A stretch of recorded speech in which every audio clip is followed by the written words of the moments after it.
रसिको, एखादा पुरुष ज्यावेळी स्टेजवर बोलायला उभा राहतो तर प्रथम लोक त्याचं बोलणं ऐकतात आणि मग त्याच्याकडे बघतात. परंतु एखादी स्त्री ज्यावेळी स्टेजवर बोलायला उभी राहते तर लोक प्रथम तिच्याकडे बघतात आणि मग तिचं बोलणं ऐकतात. पण आमचा सुधीर त्याला अपवाद आहे. सुधीरचं व्यक्तिमत्व एवढं देखणं आहे की सुधीरकडे प्रथम लोक बघतात आणि मग त्याचं बोलणं ऐकतात. जवळजवळ 3000च्या वर सुधीरने मुलाखती घेतलेल्या आहेत. तेव्हा आजचा जो मुलखा वेगळी माणसं हा त्याचा कार्यक्रम आहे, त्या कार्यक्रमाला त्यांनी सुरुवात करावी अशी मी विनंती करतो. नमस्कार. थोडं वाढव. नमस्कार. सर्वप्रथम मी आपल्या सगळ्यांचं मनापासून स्वागत करतो आणि आभार मानतो अशासाठी की कौटुंबिक जिव्हाळ्याच्या असंख्य भानगडी असलेल्या मालिका दूरदर्शनवर सलगपणे चालू असण्याच्या काळामध्ये आपण मालिका टाळून या ठिकाणी वेळेत आपापल्या खुर्च्यांवर एखाद्या व्याख्यानाचा, एखाद्या एकपात्री कार्यक्रमाचा आस्वाद घेण्याकरता इतक्या मनपूर्वक जमलेले आहात. मला मनापासून बरं वाटलं, कारण पुण्यामध्ये सुद्धा ही स्थिती आता राहिलेली नाही. वसंत व्याख्यानमालेसारख्या व्याख्यानमालेलाही आता गर्दी होईन अशी झालेली आहे. त्या पार्श्वभूमीवर आपला हा उत्साह मला खरोखरच आनंददायी वाटतो. आपल्या संस्थेच्या सर्व आयोजकांचे मी मनापासून आभार मानतो. मित्राला प्रायोजकत्व देणाऱ्या या मित्राचे मी मनापासून प्रदीपचे आभार मानतो आणि थेट कार्यक्रमाला सुरुवात करतो. मी खरं तर आणखीन एक विनंती करणार होतो, पण त्याच्यामध्ये कदाचित आत्ता जे छान सेट झालेलं आहे त्याच्यामध्ये व्यत्यय येईल म्हणून करत नाही. काय होतं, एकपात्री कार्यक्रमामध्ये कलावंत आणि रसिकांच्या मध्ये बराच मध्ये गॅप असली तर त्याची मजा जरा कमी होते. असं सगळेजण गप्पा ऐकायला एकवटल्यासारखे डोकावून ऐकतायत, पाहतायत, आनंद घेतायत. हे स्वरूप असलं की तो भरभरून मिळणाऱ्या प्रतिसादामुळे कलावंत अधिक खुलत जातो. म्हणून मी आपल्याला विनंती करणार होतो की आपापल्या खुर्च्यांसकट एक 3 स्टेप पुढे आलात तर, किंवा मागे उभे असलेल्यांनी पुढे येऊन बसले तर ही मधलं अंतर जरा कमी होईल आणि कलावंतांना जो एक उत्साह मिळायला लागतो, प्रतिसाद मिळायला लागतो तो. धन्यवाद. थोडं आपापल्या खुर्च्यांसकट एक 3 टप्पे जवळजवळ पुढे या बरंच.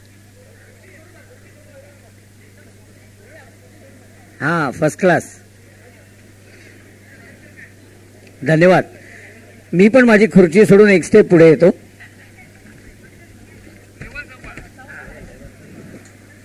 ती कायम सांभाळतो.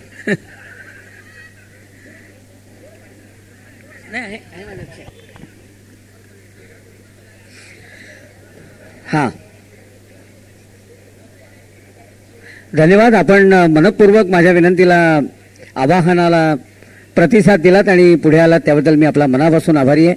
असं जरा भरलेलं बघितलं की इकडनं कलावंताला बोलायचा उत्साह वाढतो, म्हणून सवयीच्या नुसार मी तुम्हाला थोडी सगळ्यांना आवाहन केलं. इतकंच. मनपूर्वक धन्यवाद.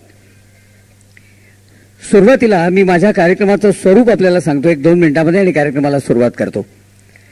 पु ल देशपांड्यांपासून लक्ष्मण देशपांड्यांच्या पर्यंत अनेक देशपांड्यांनी एकपात्री प्रयोग केलेले आहेत. तसा हा एकपात्री प्रयोग नाही, कारण त्या देशपांड्यांच्याकडे अभिनय गुण होते, त्यांची एक निश्चित संहिता होती आणि ते रंगमंचाचा पूर्ण वापर करत असत. मी रंगमंचाचा वापर न करता एका खुर्चीत बसून किस्से कथन करतो. मी स्वतः अभिनेता नाही आणि माझ्या कार्यक्रमाला संहिता नाही. संहिता नाही तर कार्यक्रमात आहे काय? तर आतापर्यंत मी इंदिरा गांधींपासून शरद पवार, प्रमोद महाजन, बाळासाहेब ठाकरे यांच्यापर्यंत, अमिताभ बच्चन, माधुरी दीक्षित, गोविंदा, ऐश्वर्या रायपासून अनेक कलावंतांपर्यंत, शांतनुराव किर्लोस्कर, राहुल कुमार बजाज, अंबानी ते अगदी अलीकडच्या दीपक घैसासांपर्यंत आणि लता मंगेशकर, आशा भोसले, भीमसेन जोशी, वसंतराव देशपांडे, किशोरीताई आमोणकर या सगळ्या गायकांपर्यंत, आर के लक्ष्मण, एम एफ हुसेन, पु ल देशपांडे, शरद चळवळकर या विनोदाच्या माध्यमातल्या माणसांपर्यंत, अशा विविध क्षेत्रातल्या जवळजवळ सर्वांच्या आतापर्यंत 30 वर्षात 3000 मुलाखती माझ्या या महिन्यात पूर्ण होत आहेत. या 3000 मुलाखती घेत असताना, त्या मुलाखती घेण्याच्या निमित्तानं त्या व्यक्तित्वाच्या वैविध्यपूर्ण पैलूंचं जे दर्शन मला माझ्या मुलाखती घेत असताना, त्यांच्याशी गप्पा मारत असताना घडलं, त्यातनं माझी दैनंदिनी कुठल्याही टॉनिक शिवाय ताजी तवानी राहिली. त्यामुळे एवढ्या आपुलकीनं जमणाऱ्या आपल्यासारख्या मंडळींना त्या सगळ्या भेटलेल्या माणसांच्या निवडक किस्स्यांच्या कथनातनं त्यांचं वैविध्यपूर्ण व्यक्तिमत्व आपल्यापुढे उलगडत आपल्याही 4 घटका ताज्या आनंददायी कराव्या इतपत माफक अपेक्षेनं आजच्या ह्या किस्से कथनाच्या अनौपचारिक गप्पांच्या मैफलीचं आयोजन. याचं नाव मी मुलखावेगळी माणसं अशा करता ठेवलंय. मी दूरदर्शनवर कार्यक्रम करायला सुरुवात केली तेव्हा सुरुवातीलाच प्रायोजक नसण्याच्या काळात ज्या मालिका मी सलगपणे करत होतो त्यातली पहिली मालिका होती मुलखावेगळी माणसं. त्या मालिकेविषयीचं ऋण व्यक्त करण्याकरता म्हणून मी माझ्या कार्यक्रमाचं नावही तेच ठेवतो. माझ्या कुठल्याही कार्यक्रमाला सुरुवात करण्यापूर्वी मी 2 गोष्टींविषयी ऋण व्यक्त करतो. एक म्हणजे पुणे आणि पुण्यात भेटलेले वक्ते. भांग्या, पत्र्या, सोन्या, मारुती, मुरलीधराला खुन्या म्हणती अशासारखी चित्रविचित्र नावं असलेल्या देवदेवतांच्या देवळांमधनं लहानपणी आजी आजोबांच्या बरोबर कथा, कीर्तनं, प्रवचनं याला नियमितपणे जात होतो. तिथं नामा म्हणे, तुका म्हणे, ज्ञानदेव म्हणे असं दुसऱ्यांनी म्हटलेलं समोरच्या तिसऱ्यांना आपलंच असल्याच्या आत्मविश्वासाने सांगणारे आद्य परफॉर्मर मला भेटले, ज्यांची शब्दांवर हुकमत होती, सुरांची जाण होती, अभिनयाचं अंग होतं. त्या कथाकार, प्रवचनकार, कीर्तनकारांमुळे मला शब्दांची गोडी निर्माण झाली. पाठोपाठ पुणे हे देशातलं महत्त्वाचं सांस्कृतिक, राजकीय, सामाजिक केंद्र असल्यामुळे देशातले मातब्बर वक्ते पुण्यामध्ये हजेरी लावत असत. आणि सुदैवाने मला माझे पालक जे भेटले ते असे भेटले की ज्यांनी शाळेतनं घरी आल्यानंतर गणिताचा ग्रहपाठ झाला का असा घोषा माझ्या पाठीमागे न लावता मला उत्तमोत्तम भाषणांना ते घेऊन गेले. त्यामुळे कसं बोलावं आणि कसं बोलू नये हे दोन्हीही मला पुण्यामध्ये शिकता आलं. हे सगळं जे गेले अनेक वर्ष ऐकत गेलो तो माझा रियाज होता आणि आता कुठे मैफलीला सुरुवात होते. हा रियाज पुण्यामध्ये घडला म्हणून पुण्याविषयी ऋण. हे करत असताना माझं भाग्य असं की आधीच्या पिढीतल्या मान्यवरांचा शेवटचा काळ आणि माझा उमेदवारी काळ याची सीमारेषा एक आल्यामुळे मला आधीच्या पासून 3 पिढ्यातले वक्ते ऐकता आले. आपल्यातल्या अगदी नव्या पिढीला माहिती नसलेले पण जुन्यांना नक्की आवडणारे नासी फडके, वि. स. खांडेकर, आचार्य प्रल्हाद केशव आत्रे, दत्तोवामन पोद्दार, राशम वाळिंबे, श्रीपाद अमृत डांगे अशा सारख्यांपासून पु. ल. देशपांड्यांपासून अलीकडच्या वक्त्यांपर्यंत 3 पिढ्यातले वक्ते मला ऐकता आले. आणि म्हणून मी आज 4 शब्द तुमच्यासमोर बोलू शकतोय. आणि म्हणून या पुण्याविषयी आणि त्या पुण्यात ऐकलेल्या वक्त्यांविषयी या शब्दखेळाला आरंभ करण्यापूर्वी मनपूर्वक ऋण. हे करत असताना हा कार्यक्रम किस्से कथनाचा आहे. त्यामुळे किस्से कथनाचा कार्यक्रम असल्यामुळे मी केवळ माझ्या कारकिर्दीचा धावता आढावा घेत नाहीये. म्हणून वक्त्यांमध्ये भेटलेल्या 2 वक्त्यांच्या किस्स्यांनीच आरंभ करतो. माझ्यावर सर्वाधिक परिणाम जर कोणाचा झाला असेल तर 2 वक्ते. एक म्हणजे पु. ल. देशपांडे आणि दुसरे आचार्य प्रल्हाद केशव आत्रे. पु. ल. देशपांडेंना आपल्यातल्याही बऱ्याच जणांनी ऐकलं असेल. इथे बरीच ज्येष्ठ नागरिक मंडळी आहेत. पु. ल. ऐकत असताना आपल्या लक्षात आलं असेल की आपल्याला माहिती असलेल्याच गोष्टी पु. ल. आपल्या भाषणात सांगत आणि तरीही आपण आपापल्या जागेवर बसून अरे आपल्या कसं लक्षात नाही आलं असा सहजोद्गार मनामध्ये काढत असायचो आणि तीच त्यांना सामुदायिक दाद असायची. कसं ते बघा. पुण्याचं बालगंधर्व रंगमंदिर आपल्याला माहिती आहे. बाहेरच्या बाजूला झाशीच्या राणीचा पुतळा आहे, तो आपण पाहिलाय. आतल्या बाजूला देऊसकरांनी काढलेलं बालगंधर्वांचं स्त्री वेशातलं तैलचित्र आहे. पलीकडे मोठा नदी आहे, त्याच्यावर पूल आहे. पुलापलीकडे ओंकारेश्वर स्मशानभूमी आहे. सगळा माहिती असलेला परिसर. या माहिती असलेल्या परिसराच्या पार्श्वभूमीवर बालगंधर्व रंगमंदिराच्या उद्घाटन सोहळ्यामध्ये बोलताना पु. ल. देशपांडे काय म्हणतात बघा. त्यांच्या आवाजाची नक्कल येणार नाही पण त्यांच्या शब्दाची मांडणी आपल्यापुढे मांडण्याचा प्रयत्न करतो. बालगंधर्वचा सगळा माहिती असलेला परिसर, बालगंधर्व रंगमंदिराचा उद्घाटन सोहळा आणि बोलतायत पु. ल. देशपांडे. तुम्हाला सांगतो एखादी वास्तू कुठे उभी राहते याला सुद्धा फार महत्व आहे. गमत बघा. इथं बाहेरच्या बाजूला पुरुषाच्या वेशातली स्त्री आहे झाशीची राणी, तर आतल्या बाजूला स्त्रीच्या वेशातला पुरुष आहे बालगंधर्व. अर्धनारी नटेश्वराची 2 रूपाच्या वास्तूमध्ये आहेत. तिथे नटरंगाचं मंदिर उभारलं जात आहे. ही फार आनंदाची बाब आहे. अलीकडे नटेश्वर आहे, पलीकडे ओंकारेश्वर आहे, मधून जीवनाची सरिता वाहते. आमचे महापौर त्याच्यावर पूल टाकणार आहेत. माझी त्यांना एक विनंती आहे की हा पूल एकतर्फी असू द्या, ओंकारेश्वराकडनं नटेश्वराकडे येणारा असू द्या. आता आपण जी वावा म्हणत दाद दिली ती त्यांच्या शब्दाच्या मांडणीला होती. नकळतपणे माहिती असलेल्याच गोष्टींची मांडणी कशी नेमकी करावी हे पुलंना ऐकता ऐकता मला शिकता आलं आणि 4 शब्द बोलता यायला लागले. आचार्य प्रल्हाद केशव आत्र्यांकडनं शिकता आलेली गोष्ट म्हणजे शाळेच्या काळापासून ऐकलंय, वाटेला जाणाऱ्या माणसाला उत्स्फूर्त शब्दातनं जागीच जागा कशी दाखवायची हे आत्रे साहेबांच्याकडनं ऐकायला मिळालं. एक सर्वपक्षीय सभा होती पुण्यामध्ये. आत्रे साहेब प्रमुख वक्ते होते. बॅरिस्टर विठ्ठलराव गाडगीळ त्या सभेचं सूत्रसंयोजन करत होते. आत्रेंची ओळख करून देताना खरं तर त्यांच्या वाटेला जायचं काही कारण नव्हतं, पण गाडगीळ असते गेले वाटेला आणि बोलताना म्हणाले की अत्रे विद्वान आहेत, पत्रकार आहेत, नाटककार आहेत, विडंबनकार आहेत, सर्व गुण संपन्न असा माणूस आहे. फक्त एकच वाईट गोष्ट आहे, ती म्हणजे अत्रे साहेब फार अतिशयोक्ती करतात वागताना आणि बोलताना. नंतर अत्रे बोलायला उभे राहिले. ते म्हणले, आजच्या कार्यक्रमाचे आयोजक बॅरिस्टर विठ्ठलराव गाडगीळ, काकासाहेब गाडगीळ यांचे चिरंजीव. एक क्षणभर थांबले आणि म्हणले, यात तर काय अतिशयोक्ती नाही ना. वाटेला जाणाऱ्या माणसाला शब्दातनं जागीत जागा दाखवण्याची विलक्षण ताकद त्यांच्यामध्ये होती आणि त्यामुळे प्रेक्षकांना जिंकणं आणि त्यांच्या वाटेला जायला लोक घाबरत असत. पुलंही त्यांच्या तावडीतनं सुटलेले नव्हते. एकदा पुलं व्यासपीठावर बसलेले होते. आत्रेसाहेब असे मधल्या रिकाम्या रस्त्याने आपली धिप्पाड शरीरयष्टी सांभाळत व्यासपीठाकडे येत होते. त्यांना तसं येताना पाहिल्यावर पुलं आपल्या शेजारच्या माणसाला म्हणाले, तो यम आला बघ, यम. माईक असाच चालू होता. आत्र्यांपर्यंत शब्द जाऊन पोचले. आत्रेच ते त्यांनी चेहऱ्यावर काही भाव दाखवला नाही. शांतपणाने व्यासपीठावर आले, माईक हातात घेतला आणि म्हणाले, मला याला उशीर झाला, कारण मला घेऊन येणारा रेडा आधीच इथे येऊन बसलाय. वाटेला जाणाऱ्या माणसाला उत्स्फूर्त शब्दातनं जागा दाखवण्याची ही विलक्षण ताकद आत्रे साहेबांकडनं शिकता आली. या माणसांमुळे मला शब्दांची गोडी निर्माण झाली, माणसांविषयी प्रेम निर्माण झालं आणि शब्दाचा वापर करत अधिकाधिक माणसांना भेटण्याच्या क्षेत्रामध्ये मी आलो, पत्रकारितेच्या. अन्यथा खरं तर मी मुळात कॉस्टिंग, मला बीकॉम ICWA करता करता ते सोडलेलं. नाव सुधीर गाडगीळ, राहणार सदाशिवपेठ, शिक्षण बीकॉम म्हटल्यानंतर खरं तर बँक ऑफ महाराष्ट्रामध्ये चिकटायला पाहिजे होतं. पण तसं न करता या वेगळ्या व्यवसायात आलो, ते शब्दांच्या प्रेमामुळे आणि माणसांच्या प्रेमामुळे. सुरुवातीला एका पहाटे मला एक वेगळी संधी मिळाली. आकाशवाणी पुणे, सुधीर गाडगीळ आपल्याला प्रादेशिक बातम्या देत आहेत. या निमित्तानं श्राव्य पत्रकारितेत आलो आणि त्याच वेळेला दूरदर्शन सुरू झालं होतं आणि मग वेगवेगळ्या मालिकातनं मुलखा वेगळी माणसं, आमची पंचवीशी, गजरा, मुखवटे आणि चेहरे, अशा वेगवेगळ्या कार्यक्रमातनं मी वेगवेगळ्या माणसांना घेऊन आपल्यापुढे येत गेलो आणि त्या माणसांचं वैविध्य उलगडत गेलो. त्यातल्या काही निवडक माणसांच्या गमतींचा हा कार्यक्रम. निवडक म्हणण्याचं कारण 3000 माणसांच्या प्रत्येकाचा एक एक किस्सा सांगायचा ठरवला तरी 10 ते 12 रात्री पुरणार नाहीत. त्यामुळे मी त्यातल्या त्यात निवडक मोजक्या माणसांना आपल्यापुढे घेऊन येतोय, प्रत्येक मालिकेतल्या 2-2 माणसांना. मुलखा वेगळी माणसामध्ये अगदी सुरुवातीला मी ज्यांची मुलाखत घेतली ते होते ॲडव्होकेट प्र. जोग, पुण्यातले एक प्रख्यात वकील, प्रख्यात वक्ते. त्यांची मुलं आता एक ऑर्थोपेडिक सर्जन आहेत आणि एक बालरोग तज्ज्ञ आहेत, नामवंत डॉक्टर आहेत, किंवा जोग क्लासेस म्हणून प्रख्यात त्यांचे वडील. या जोगांचं वैशिष्ट्य काय होतं की ते उत्तम वक्ते आणि उत्तम वकील असूनही त्यांना पुण्याच्या वसंत व्याख्यानमालेमध्ये भाषणाला बोलवत नसत.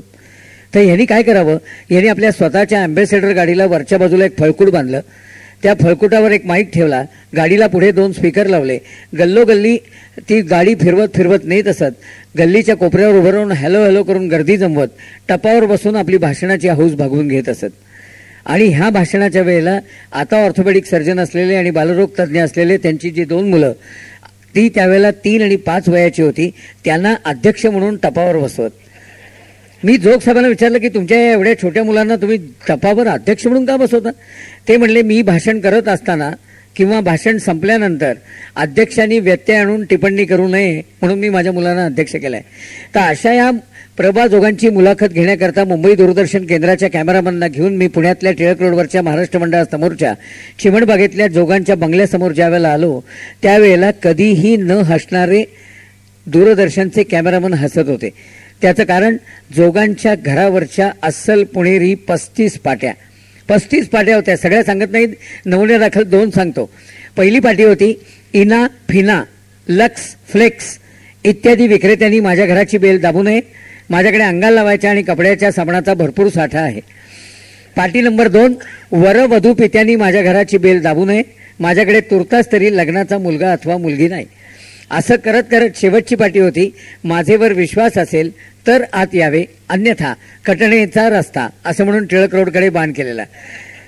हे कमी म्हणून की काय, आम्ही शूटिंग करत करत त्यांच्या घरामध्ये शिरलो तर घरातल्या बेडरूममध्ये मोरारजीबाई देसाईंचा फुल साईज फोटो लावलेला होता. आम्ही दोघांना विचारलं, मोरारजीबाई देसाईंचा फुल साईज फोटो आणि बेडरूममध्ये? त्यावर कॅमेरा ऑन असताना, माईक चालू असताना त्यांनी काय उत्तर द्यावं. ते म्हणाले, त्यांनी दारूबंदीचं धोरण आणलं मोरारजीबाईंनी, आणि मी दारूवाल्यांच्या बाजूचा वकील, त्यांच्या धोरणामुळे माझी वकिली उत्तम चालली आणि भरपूर पैसा मिळाला. आणि खिशामध्ये भरपूर पैसा असेल तरच या रूममध्ये आनंद असतो असं ते म्हणाले. तो आनंद देणाऱ्या त्यांची आठवण आमच्या सौभाग्यकांक्षिणीला राहावी म्हणून त्यांना तिथं टांगलाय. असं बिनधास्त उत्तर टेलिव्हिजनवरनं नमनाच्याच मुलाखतीत दिल्यामुळे ती मालिका गाजणार हे अगदी आम्हाला पक्की खात्रीत पटली आणि तसंच झालं. याच मालिकेमध्ये आणखीन एक अनोखी व्यक्ती मला भेटली. त्या काळामध्ये मी सुरुवातीला काही काळ मुगवाडात राहत होतो देसाई बिल्डिंगमध्ये आणि नंतरच्या टप्प्यावर मी पुणे मुंबई अपडाऊन प्रवास करत होतो 12 वर्ष. तर पुण्याहून डेक्कन क्वीन सकाळी 7:15 वाजता निघायची. मी 6:45 वाजता मुंबईला येण्याकरता डेक्कन क्वीन पकडायला प्लॅटफॉर्म नंबर 1 वर येतो. तसा एकदा आलेलो असताना डेक्कन क्वीनच्या टपावर हात ठेवून प्लॅटफॉर्मवरच्या माणसांशी एक जण बोलत होता. डेक्कन क्वीनच्या टपावर सहज त्यांनी हात ठेवून, म्हणजे त्याची उंची बघा काय असेल. देशातला सर्वात उंच मुलगा शरद दत्तात्रय कुलकर्णी त्याचं नाव. सगळेजण त्याच्याकडे प्राण्याकडे बघावं तसे बघत होते. मला मात्र असं वाटलं की ह्याला याच्या उंचीमुळे काही वेगळेच प्रश्न निर्माण होत असतील. आपण ते जाणून घेण्याचा प्रयत्न केला तर माझा अंदाज खरा ठरला. त्याचे प्रश्न वेगळेच होते. त्याला मी मुलखावेगळी माणसांतर्गत हिज हायनेस असं नाव देऊन आमंत्रित केलं आणि त्यांनी आपले प्रश्न मांडले. तो म्हणाला, तुमच्यापैकी कोणीही भर बाजारात, मार्केटमध्ये, शोरूममध्ये, शोकेसमध्ये रेडीमेड पॅन्ट, शर्ट, चप्पल, बूट खरेदी करू शकता. मी नाही म्हणलं खरेदी करू शकत, कारण माझ्या उंचीच्या मापाचं रेडीमेड काहीच मिळत नाही. जेवणाचं टेबल विशिष्ट लांबी रुंदीचं करून घ्यायला लागतं. झोपण्याचा पलंग विशिष्ट लांबीचा करून घ्यायला लागतो. लग्नाचा प्रश्न तर आणखीन वेगळा. पुढे तोही सुटला. त्याला देशातली सर्वात उंच इंदूरची मुलगी मिळाली देखील. व्हायचं काय, कधी कधी मुलाखत चालू असताना वेगळा पैलू कळायचा आणि गंमत यायची. कधी कधी मुलाखत संपल्यानंतर वेगळा पैलू कळायचा आणि गंमत यायची. कधी कधी मुलाखत सुरू होण्यापूर्वी वेगळा पैलू कळायचा. या मुलाखतीच्या बाबतीत मुलाखत संपल्यानंतर गंमत घडली, कारण ही मुलाखत लाईव्ह होती. म्हणजे मी घेत होतो तेव्हा घराघरात दिसत होती, रेकॉर्डेड नव्हती. मुलाखत संपली आणि टेलिव्हिजनवरच्या ड्युटी रूमचा फोन खणाणला. पलीकडच्या बाजूने आवाज आला की मी स्टेट बँक ऑफ इंडियाचा पब्लिक रिलेशन्स मॅनेजर, जनसंपर्क अधिकारी एसपी कूपर बोलतोय. म्हटलं बोला. ते म्हणले, त्या हिज हायनेस कुलकर्णीला घेऊन आमच्या नरिमन पॉईंटच्या ब्रँचमध्ये जनसंपर्क विभागात याल का? म्हटलं काय काम आहे? नाही म्हणे या. तर मी गेलो. नरिमन पॉईंटच्या जनसंपर्क विभागात गेलो. कूपर आणि कुलकर्णी यांचं काही बोलणं झालं आणि एकदम कूपर कुलकर्णीला म्हणाले, येत्या 1 तारखेपासून तुम्ही आमच्या बँकेत नोकरीला याल का? आम्ही दोघंही उडालो. म्हटलं एखाद्या मुलाखतीनं बेकारीचा प्रश्न सुटत असेल तर चांगली गोष्ट आहे. आम्हाला कळेना नेमकं झालंय तरी काय. 2 महिन्यानंतर या गोष्टीचा उलगडा झाला. 2 महिन्यानंतर महाराष्ट्र टाइम्सच्या शेवटच्या क्रीडा पानावर बातमी होती, आंतरबँक बास्केटबॉल स्पर्धेमध्ये स्टेट बँक विजयी. त्याच्या उंचीचा तसा फायदा घेतला गेला आणि त्याला स्टेट बँकेमध्ये नोकरी मिळाली. आज हा शरद दत्तात्रय कुलकर्णी स्टेट बँकेच्या पुण्यातल्या ढोले पाटील रस्त्यावरच्या कार्यालयामध्ये अधीक्षक म्हणून काम करतो. तो आज काय काम करतो हे मुद्दाम सांगण्याचं कारण असं की कार्यक्रमाकरता बनवलेली ही कपोलकल्पित माणसं नाही आहेत. ही सगळी मला प्रत्यक्ष भेटलेली आहेत. तुम्हाला आजही भेटू शकतात. खरं तर आपल्या अवताभोवताली इतकी वैविध्यपूर्ण कर्तृत्ववान माणसं असतात की आपल्या शेजारी बसलेली माणसं काय कला करतात ते आपल्यालाही माहिती नसतं. थोडं आत्मीयतेनं आपण आपल्या शेजारच्याची चौकशी करण्याचा प्रयत्न केला तर तुम्हाला सुद्धा मला भेटली तशी वैविध्यपूर्ण माणसं कर्तृत्ववान नाना पैलूंची भेटू शकतील. आणि म्हणूनच मी नामवंतांच्या यादीतल्या गमती सांगायला सुरुवात करण्यापूर्वी तुम्हाला रस्त्यावर भेटलेल्या दोघांच्या गमती सांगतो. एक व्यक्ती अशी होती, मी मंत्रालयाच्या चैत्रमनात जो इथे पहिल्यांदा केला होता या सोसायटीत चाळीत, या मंत्रालयाच्या चैत्रमनात मराठी गाण्याच्या कार्यक्रमाचं निवेदन संपून पुण्यातल्या टिळक रोडवरच्या टिळक स्मारक मंदिरामधनं खाली उतरलो आणि टिळक रोडच्या फुटपाथवरनं चाललेलो असताना त्या कोपऱ्यावर एक 4ही चाकं पंक्चर झालेली हातगाडी उभी होती. त्या हातगाडीवर एक मोडका ट्रान्झिस्टर, एक मोडका घड्याळ आणि एक मोडका सायकलचा पंप होता. आणि त्या भंगार वस्तूची विक्री करणारी बाई त्या गाडीच्या पायाशी फटकल मारून बसली होती आणि आपल्या मैत्रिणीबरोबर चहा पित होती. मी तिथून जात असताना ती आपल्या मैत्रिणीला चहा पिता पिता म्हणाली, आणखीन 5,000 जमले का की ₹1,00,000 फिक्सला होतील बँकेत. आपल्या भोवया उंचावल्या तशा माझ्याही उंचावल्या की लाख रुपये फिक्सला बँकेत टाकण्या इतपत भंगारवालीला पैसे मिळू शकतात. मी जर तिला उभारून विचारलं असतं, काय हो बाई कसल्या लाखाच्या गोष्टी चालल्या होत्या, तर तिला मी कदाचित डिपार्टमेंटचा माणूस वाटलो असतो आणि ती बोलली नसती. कारण तुमच्या देहबोलीवर सुद्धा संवाद अवलंबित असतो. म्हणून मी त्या फुटपाथवर खाली बसलो, फटकल मारून बसलो आणि म्हटलं, ताई तुम्ही चहाला नेहमी इथे जमता का? इथून शहराच्या कुठल्या भागात जाता? रोजची विक्री किती होते? तुमची हरकत नसली तर मला कुतूहल आहे की तुम्हाला या भंगार वस्तूच्या विक्रीमधनं लाख रुपये बँकेत फिक्सला टाकणे इतके मिळतात. यावर वरकरणी अशिक्षित वाटणाऱ्या त्या बाईनं मला एका वाक्यात काय उत्तर द्यावं? ती म्हणाली, कोणती गोष्ट कोणाकडनं केवढ्याला कधी घ्यायची आणि कोणाला केवढ्याला कधी विकायची याचं टायमिंग जमलं तर लाखो रुपये आहेत आमच्या धंद्यात. तरी माझ्या चेहऱ्यावर तिला कुतूहल वाटला असावं म्हणून ती पुढे सांगायला लागली. ती म्हणाली, आता बघा या बाजूच्या मित्रमंडळ कॉलनीत एका बाईनं रंगकाम काढलं होतं घराला आणि भिंत रंगवता वरचं घड्याळ खाली पडलं आणि फुटलं. आता फुटलेलं घड्याळ त्या बाईला काय कामाचं? तिनं मला दिलं फुकट. आपण नाही कोणाचं काय फुकट घेत. आपण 5 रुपये काढले, बाईला दिले, घड्याळ घेतलं. घड्याळ बघते तर त्याच्यावर साल होते 1934. आणि मग माझ्या लक्षात आलं, ब्ल्यू डायमंड हॉटेलला शेजारचा एक पारशी बाबा 30 ते 40 सालातली जुनी घड्याळ जमवतो. आता 34चं घड्याळ त्या बाबाला उपयोगी आलं का? म्हणून 5ला घेतलेलं घड्याळ मी त्याला 250ला विकलं. काय प्रॉफिट पडला? असा उलटा प्रश्न मलाच विचारून तिनं तिच्या धंद्याचं गणित माझ्यासमोर उलगडवलं. तुम्हाला सांगतो, त्या मुलाखतीनंतर माझ्या मनाशी मी पक्का पण केला, कधीही कुणालाही दुय्यम समजू नका. प्रत्येकाकडे त्याचं म्हणून काहीतरी कर्तृत्व असतं. ते आत्मीयतेनं आपुलकीनं जाणून घेण्याचा प्रयत्न करा. बघा तुमच्या अवताभोवताली केवढी कर्तृत्ववान अशी माणसं आहेत. रस्त्यावर भेटलेल्या या भंगारवालीप्रमाणे आणखीन एक अनोखा माणूस भेटला, ज्याच्यावरचा मी नुकताच लिहिलेला लेख जगभरच्या मंडळींकडे लिंक परस्परांना पाठवून गाजतोय सध्या. कदाचित आपल्यापैकी काही जे नेहमी अपडेट असतील त्यांनी पाहिला असेल.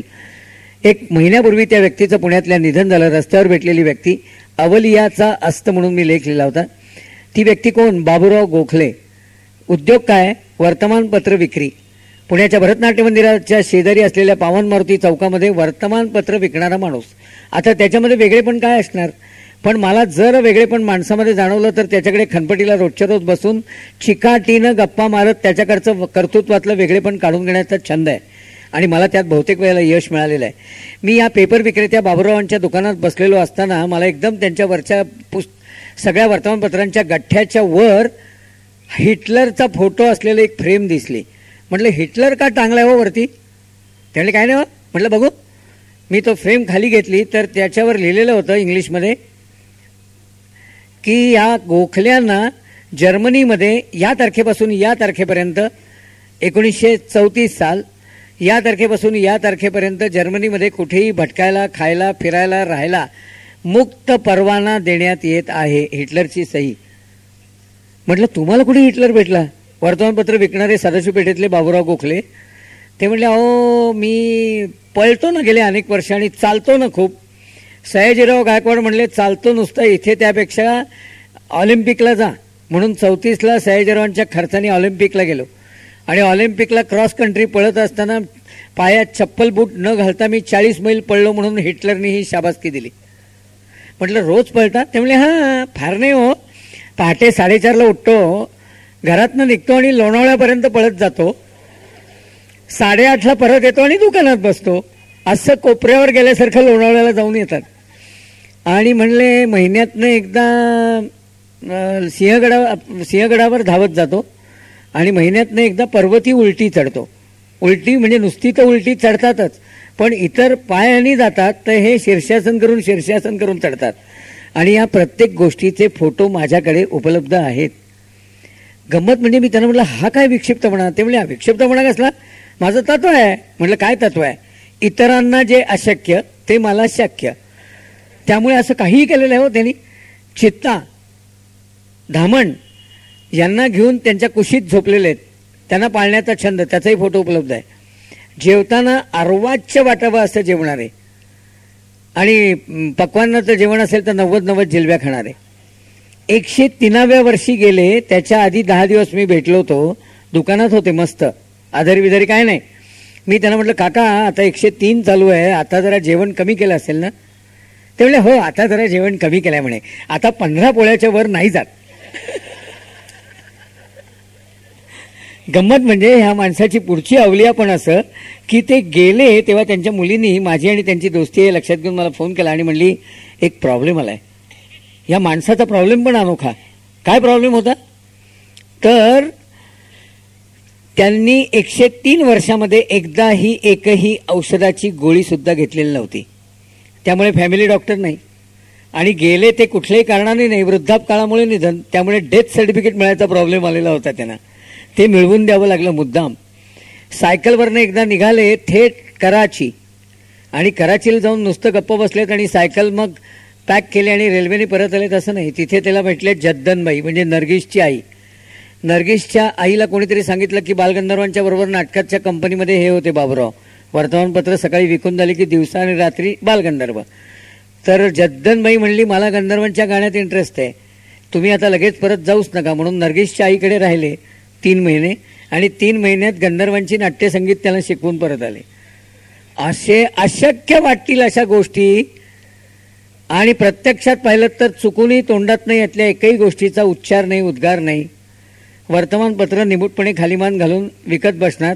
चेहरा वर केलाच तर साधारणपणे तोंडावर ऊन येत असताना डोळे त्रासलेले वाटतील असे कायम त्रासलेले सदाशिव पेठी डोळे.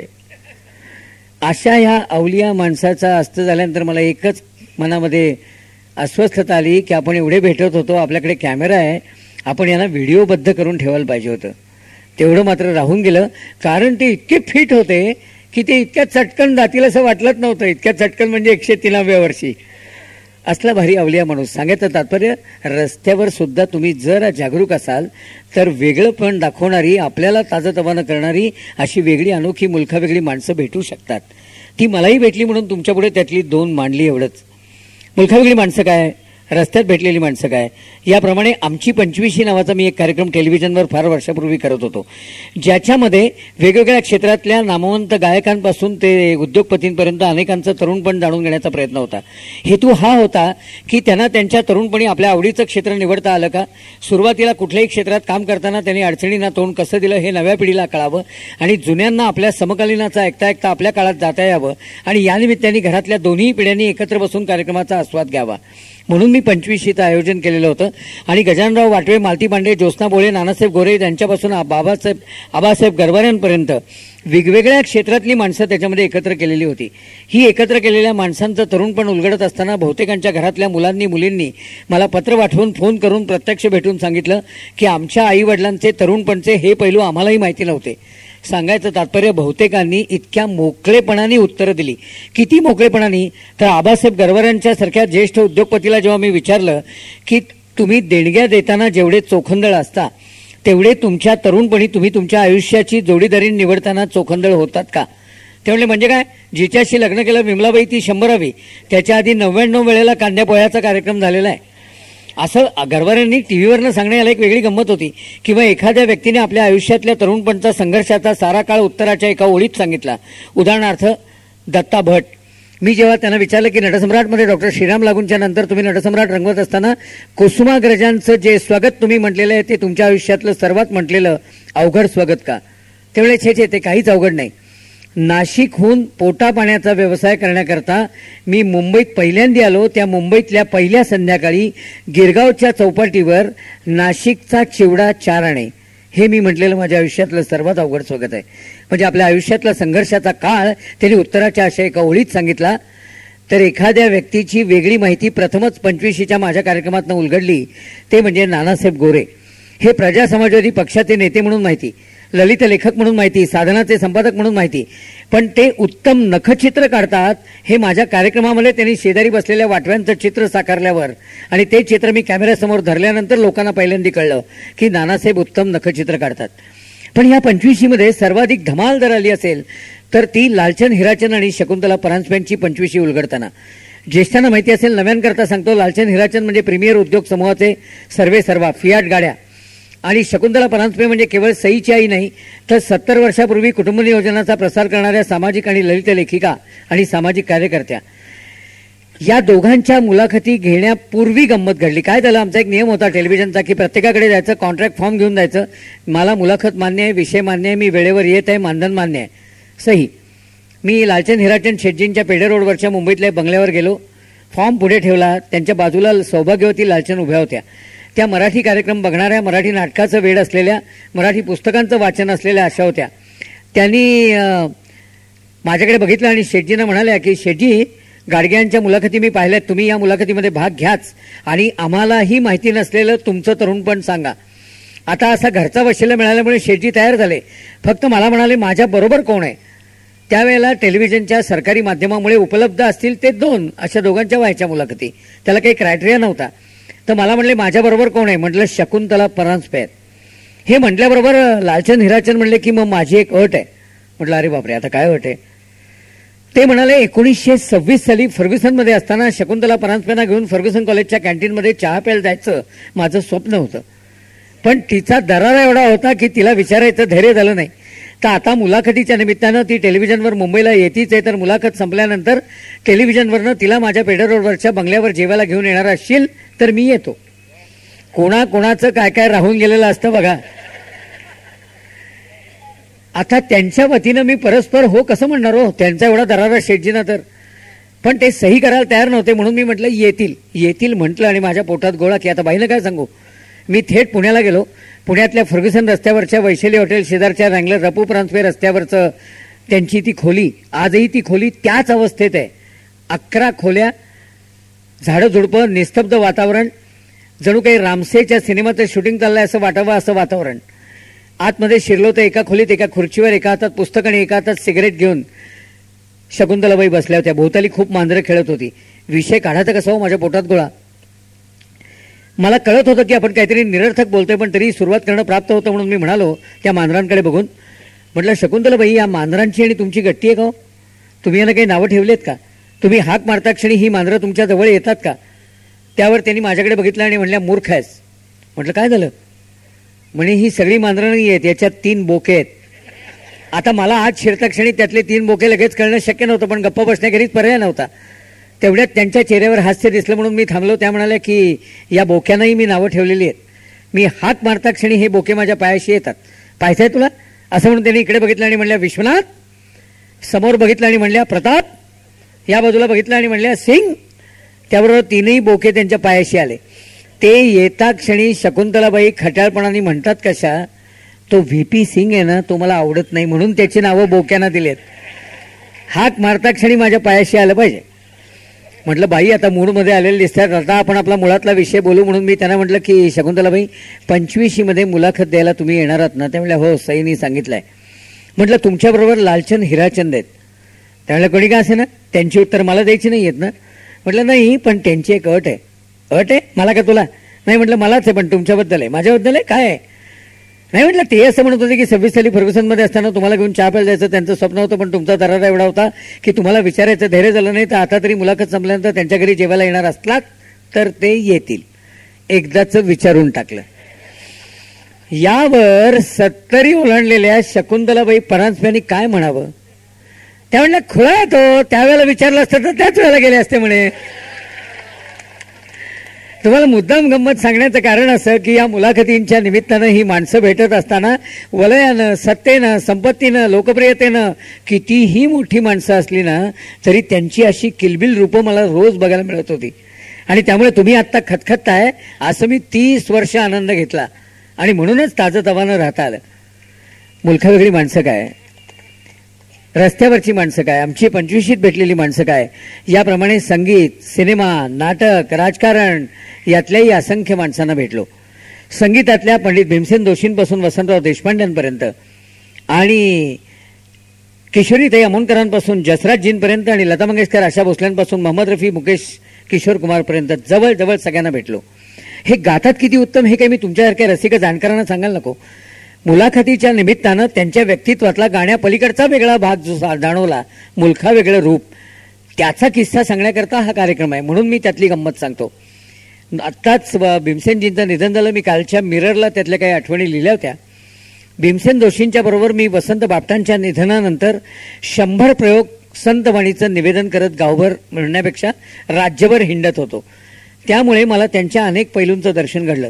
तुम्हाला आश्चर्य वाटेल, पण त्यांना गाण्यापेक्षा भीमसेन जोशींना जास्त रस मोटर चालवण्यामध्ये, सुपरफास्ट मोटर चालवण्यामध्ये, गाडीचं इंजिन दुरुस्त नादुरुस्त झालं तर ते काळे हात करून दुरुस्त करण्यामध्ये विलक्षण रस होता.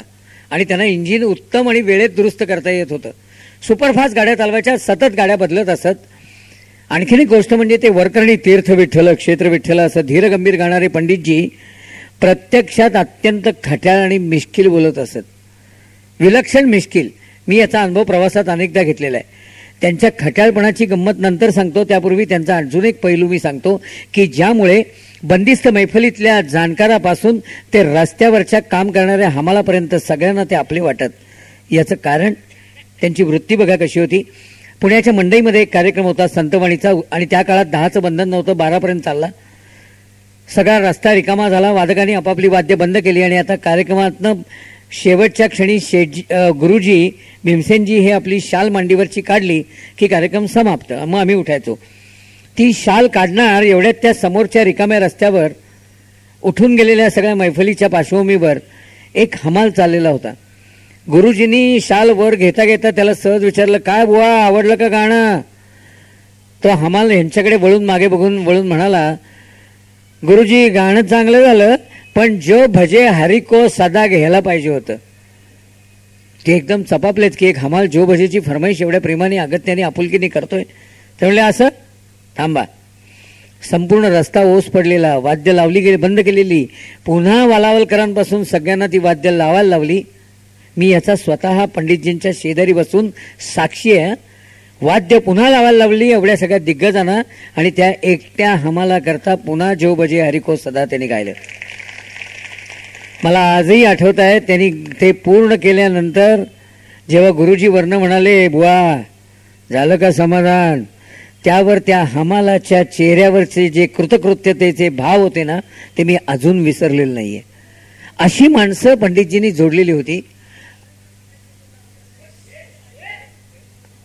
अशी माणसं पंडितजींनी जोडलेली होती आणि त्यामुळे पंडितजी सर्व थरांमध्ये प्रत्येकाला आपले वाटत असतात. त्यामुळे मंडळींनी आपण होऊन त्यांचे फोटो ते गेल्यानंतर श्रद्धांजलीपर सर्वत्र राज्यभर लावले गेले.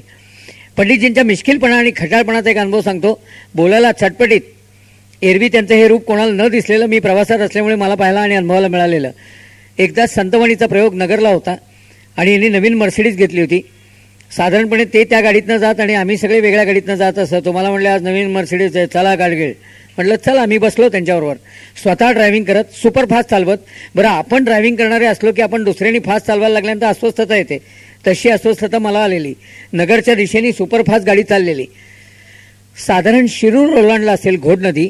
समोरच्या बाजूनी एक ट्रक तितक्याच सुपरफास्ट वेगाने येत होती आणि ती ट्रक आमच्या मर्सिडीजच्या इथनं अशी गेली. अशी जाता क्षणी मी एकदम दचकलो. मी दचकलेलं पाहिल्याबरोबर पंडितजींनी काय म्हणावं ते म्हणाले, काळजी करू नका, साडीला धक्का लागेल पण मांडीला टच नाही होणार. आता भीमसेन जोशी अशा तऱ्हेचं अनपेक्षितपणे काहीतरी नेमकं पण खट्याळ उदाहरण देतील यावर तोवर माझा विश्वास बसला नव्हता.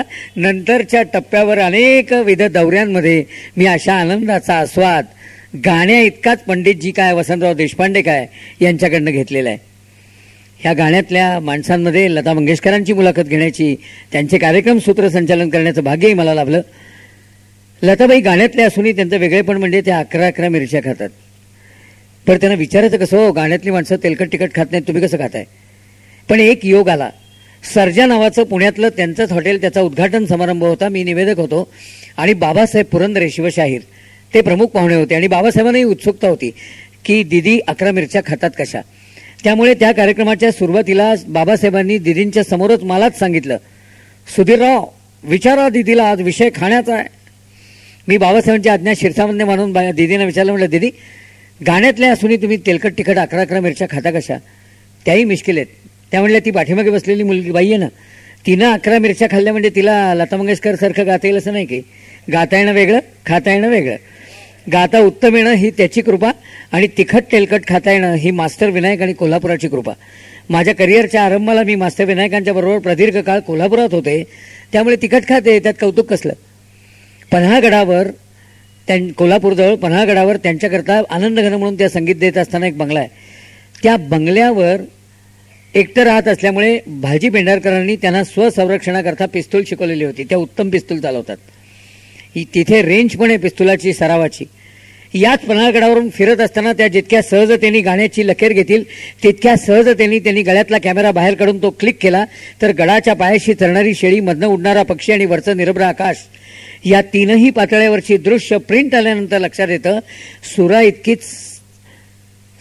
इतकीच नेमकी लयबद्ध फोटोग्राफी दिदी करतात. उत्तम फोटोग्राफी. आशाबाईंबद्दल काय सांगणार. मी आत्ताच अलीकडे मुंबई मराठी साहित्य संघात आशाबाईंवर कार्यक्रम केला. त्यावेळेला आणि अनेक वेळेला आपल्यासारख्या रसिकांसमोर त्यांच्याबद्दल बोललेलो आहे, म्हणून त्याची पुनरावृत्ती वेळेच्या मर्यादेत करत नाही. पण एकच सांगतो की ही मोठी माणसं तुम्हाला जवळ करतात, ती कधीतरी अवचित एखादा प्रश्न विचारून तुम्हाला जज करतात आणि मगच जवळ करतात. मला आठवतंय मी लता मंगेशकरांची मुलाखत संपून ज्यावेळेला आशाबाईंकडे गेलो, 101 प्रभुकुंज पेठे रोड मध्ये भिंत, 102 प्रभुकुंज पेठे रोड. मी आशाबाईंकडे गेलो त्यावेळेला म्हटलं मुलाखत देणार ना, तेव्हा त्यांनी पटकन मला विचारलं अचानकपणे, तिकडे आधी जाऊन आलास, आता इकडे येतोयस, तुला तिकडे आणि इकडे नेमका काय फरक जाणवतो? आता काय बोलणार हो, पण सुचलं. मी म्हटलं तिकडे आदर वाटतो आणि इकडे जिव्हाळा वाटतो. आणि या उत्तरावर जे सूर जुळले ते आज तागायत कायम आहेत. गेली 30 वर्ष मी त्यांच्या कार्यक्रमांचं जगभर निवेदन करत असतो. त्यांच्यामुळेच मला चायना आणि पाकिस्तान सोडून जगातल्या सर्व देशांमध्ये जाता आलं आणि त्यांच्यामुळे जगभरचं चविष्ट खाता आलं. कारण त्या स्वतः जबरदस्त शौकीन खाणं खिलवण्याच्या आणि खाणं बनवण्याच्या आहेत. परदेशातल्या एखाद्या हॉटेलमध्ये गेल्यानंतर त्यांना एखादा पदार्थ आवडला तर त्या भाषा येवो न येवो थेट स्वयंपाकघरात शिरतात, खाणाखुणातनं तिथल्या पाककृती विचारून घेतात आणि कधी एकदा मुंबईत येऊन ती पाककृती खिलवते असं त्यांना होऊन जातं. इतक्या खाण्याच्या शौकीन असल्यामुळेच जगभरात त्यांनी आता 11 हॉटेलं काढली आहेत आशाज या नावाची. दुबईतनं सुरुवात होऊन अगदी अलीकडे ताजं बर्मिंगहॅमला नवीन हॉटेल आशाज या नावाचं केलं. अशा मला सर्वात त्यांना सतत सलाम करावा असं वाटतं त्याकरता की कायम कोणाहीपेक्षा सर्वाधिक संकटांचा आणि अडचणींचा पाऊस त्यांच्यावर पडून सुद्धा लोकांसमोर जाताना चुकूनही रडगाणं नसतं आणि चेहऱ्यावर रडवेले भाव नसतात किंवा आपल्या अडचणींचा पाढा गिरवणं नसतं. कायम प्रफुल्लित, मस्त, आनंदात, उत्साही, आपल्या गाण्यातनं आणि बोलण्यातनं भोवतालच्यांमध्ये चैतन्य निर्माण करणारी बाई म्हणून मला त्यांना कायम सलाम करावा असं वाटतो. चुकूनही कधी रडगाणं नसतं. मी त्यांना विचारलं तुम्हाला कधी त्रास नाही होत? तो जाणवत नाही. त्यामुळे रडगाणं गाऊन काय करायचं? समोरची माणसं आपला प्रश्न सोडवू शकत नाहीत, ते आपल्यालाच सोडवायचे असतात. मग त्यांना उगाच त्रास कशाला द्यायचा? सुरुवातीला सहानुभूती म्हणून ऐकतात, मग ड्युटी म्हणून ऐकतात आणि कालांतराने आलेच असं म्हणून काढता पाय घेतात.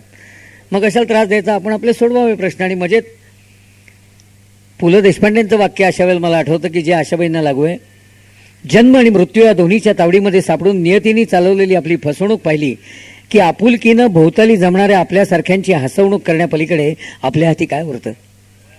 आणि तेच आशाबाई प्रत्यक्ष जगत असतात आणि वागवत असतात. आशा भोसले. संगीताच्या प्रांताप्रमाणे राजकारणातल्या माणसांनाही भेटलो. जवळजवळ सगळ्या राजकीय नेत्यांच्या मुलाखती मी घेतलेल्या आहेत आणि माझे मतभेद कोणाशी नाहीत, मला सर्व सारखे. मी आदल्या दिवशी राज ठाकरे, दुसऱ्या दिवशी उद्धव ठाकरे, परवाच्या दिवशी अजित पवार अशा कोणाच्याही मुलाखती घेऊ शकतो आणि त्यांनाही ते मान्य असतं, कारण मला त्यांच्याकडनं कोणाकडनं काही नको असतं. तो निखळपणा असल्यामुळेच मी थेट विचारू शकतो. या सगळ्या राजकीय मुलाखतींमध्ये फक्त 2च राजकीय लोकांच्या मुलाखती आतापर्यंत घ्यायच्या राहिल्या आहेत. एक म्हणजे नरेंद्र मोदी, जी कदाचित एप्रिलमध्ये घेईन, आणि दुसरे लालू प्रसाद यादव.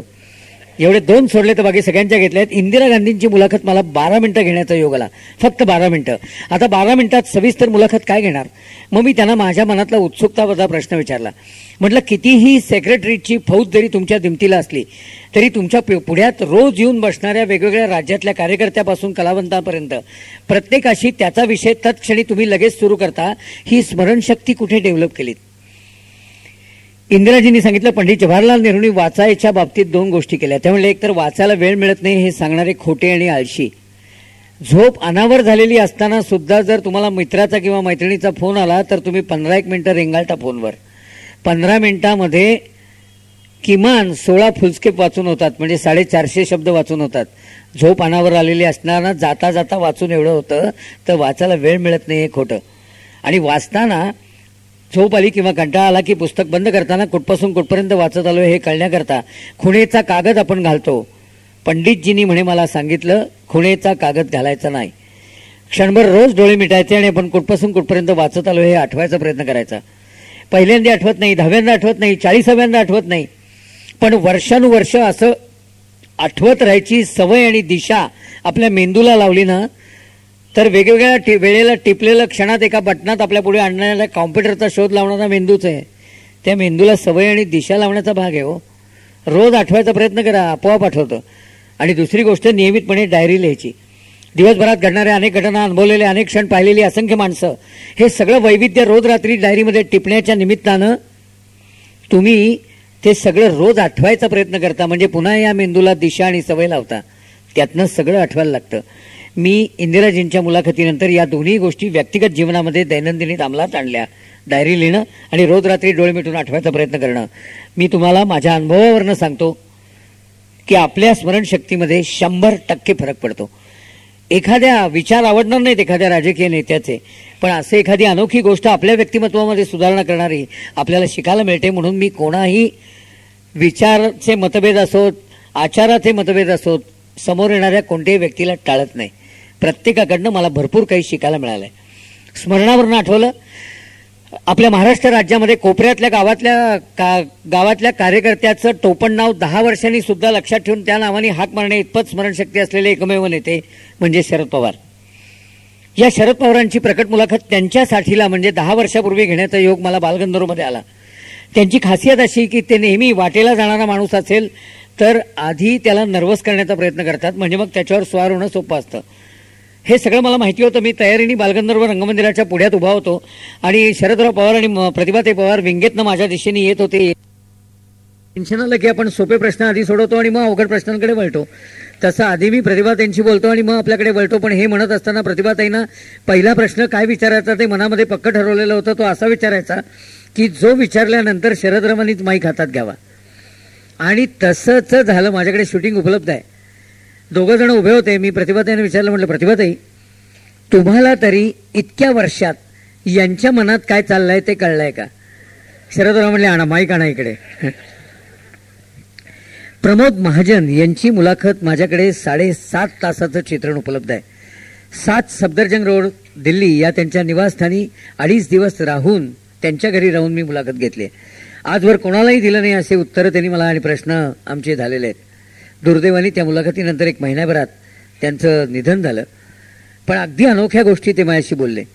मी त्यांना म्हटलं की तुम्हाला वक्तृत्व, मी तुमचं आंबेजोगाईला ऐकलंय, ते काही येत नव्हतं तुम्हाला बोलता, आणि आता मात्र तुम्ही देशभर वक्तृत्वाच्या बळावर जिंकत चाललायत, तर वक्तृत्वाकरता तुम्ही काही वेगळे प्रयत्न केलेत का? त्यामुळे अर्थात एक तर विचाराची स्पष्टता असायला लागते, काय बोलायचं ते मनामध्ये पक्का असायला लागतं. ते मी पूर्ण भाषण सुरुवातीला लिहून काढायचो, जर वरच्या पट्टीत ते म्हणून दाखवायचो. मला स्वाभाविक दम जिथे लागतो त्या शब्दांपाशी पेन्सिलने खुणा करायचो आणि मग कागद घेऊन बोलायला सुरुवात करायचो. कधी सुरुवातीला असं करायचो, हळूहळू मी भाषण बाजूला ठेवलं आणि मुद्द्याचं टाचण ठेवायला लागलो. हळूहळू मुद्द्याचं टाचण बाजूला नेलं आणि ते मुद्द्याचं टाचण सगळं डोक्यात ठेवून बोलायला लागलो आणि हळूहळू प्रभुत्व आलं. त्यानं मी दुसरा प्रश्न विचारला की आंबेजोगाईचे तुम्हाला देशपातळीवरच जास्त रमता, तुम्हाला तिथेच राजकारण करायचं होतं का? त्यामुळे अर्थात मला कधीच लोकल स्तरावर करायचं नव्हतं, पण देशपातळीवर करताना मी 2 गोष्टींचं भान ठेवलं. 3. एक म्हणजे एकदा देशपातळीवर काम करायला लागल्यानंतर राज्यातल्या जिल्हा बँकेमध्ये रस घ्यायचा नाही, तिथे लुडबुड करायची नाही. दुसरी गोष्ट, इंग्रजी आणि हिंदीवर प्रभुत्व पाहिजे, म्हणून मी रीतसर शिकवणी ठेवून इंग्रजी आणि हिंदी शिकलो. तिसरी गोष्ट, नैतिकतेचा आकारण बाऊ न करता पक्षाच्या अडचणीला फोनवर उपलब्ध होतील अशा किमान 100 उद्योजकांशी व्यक्तिगत दोस्ती डेव्हलप करायची, अशी दोस्ती मी डेव्हलप केली. अशी अनोखी उत्तरं त्यांनी मला दिली होती. मी त्यांना म्हटलं की तुम्हाला या स्तरावर ताण येत असतील तर ताण आपले सगळे जावेत, म्हणून तुम्ही कोणाशी तरी मोकळेपणाने बोलू शकता असं एक तरी मित्र आहे का? ते म्हणले, एकच आहे, तो पक्षातच आहे आणि नातेवाईक पण आहे, गोपीनाथ मुंडे. पण म्हणे कधी कधी त्याच्याशी सुद्धा बोलता न येण्यासारखी पक्षातली स्थिती असते. म्हटलं मग अशा वेळेला तुम्ही तुमचे ताण कसे घालवता? ते म्हणले, चल. त्यांनी माझ्या हाताला हात धरला आणि त्यांच्या 11 खोल्या बंगल्यातल्या त्यातल्या एका खोलीत घेऊन गेले. त्या खोलीचं नाव होतं कल्चरल क्लब. मीना कुमारी, मधुबाला ते माधुरी दीक्षित अशा त्यांना आवडणाऱ्या वेगवेगळ्या काळातल्या 6 अभिनेत्रींचे फुल साईज फोटो लावलेले होते.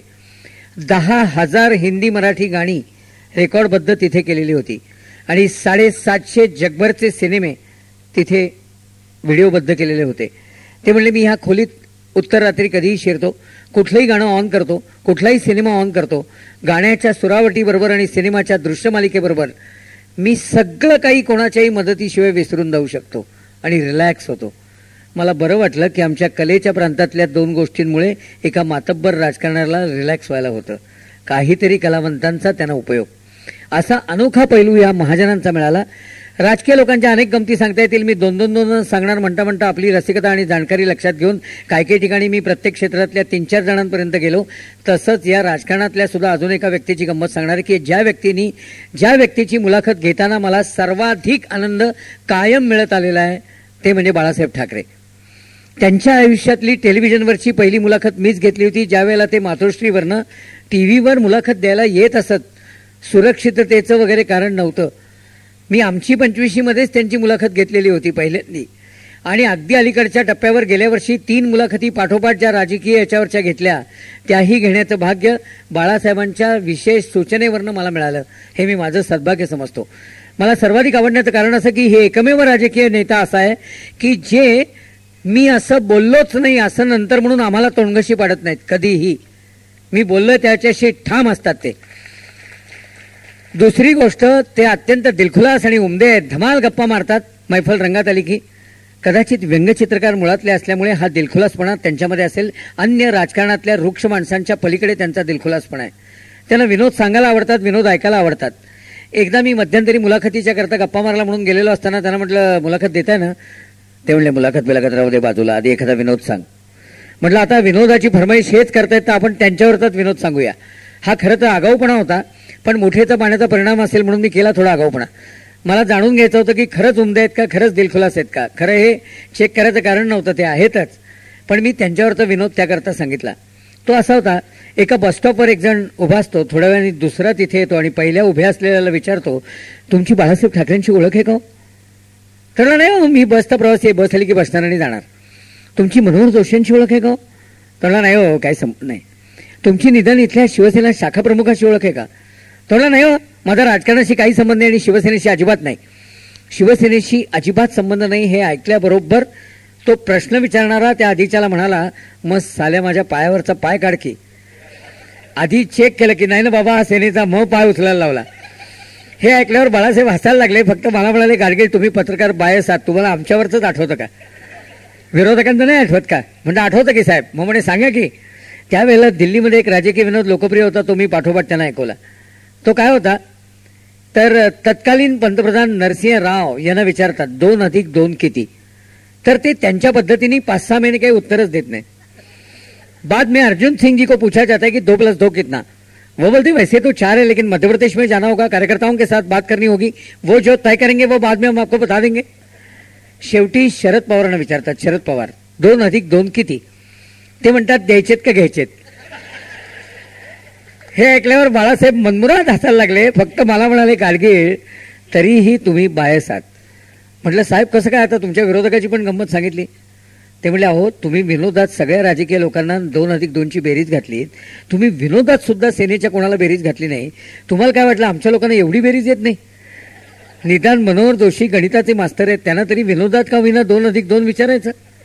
म्हटलं, साहेब विनोदात का होईना, 2 अधिक 2 का होईना, मनोहर जोशीनं विचारलं असतं, पण उत्तर तुम्हीच देणार ना. तुम्हाला सांगतो, माझ्या या उत्स्फूर्तपणाला त्यांनी मनमुराद दाद दिली, इतकी की त्या क्षणापासून आजतागत मला केव्हाही मातोश्रीवर गप्पा मारायला द्यायचा असेल तर मातोश्रीचे दरवाजे सुरक्षिततेच्या कारणासाठी सुद्धा माझ्याकरता कधीही बंद नसतात. हे मी माझं भाग्य समजतो. राजकारणातल्या या माणसांप्रमाणे विनोदाच्या प्रांतातल्या माणसांच्याही, त्याच्या आधी सिनेमातल्या 2 सांगतो, त्यातल्या एकाचं कमी करतो. सिनेमातल्या बहुतेक सगळ्यांच्या मुलाखती घेतल्या, माधुरी दीक्षित पासून अमिताभ बच्चन पर्यंत. माधुरी दीक्षितच्या आयुष्यातली पण पहिली मुलाखत मीच घेतली आहे. माझं भाग्य असं आहे की देशातल्या सर्व नंबर 1च्या माणसांच्या मुलाखती आणि त्यातल्या बऱ्याच जणांच्या पहिल्या मुलाखती घेण्याचं भाग्य मला लाभलं.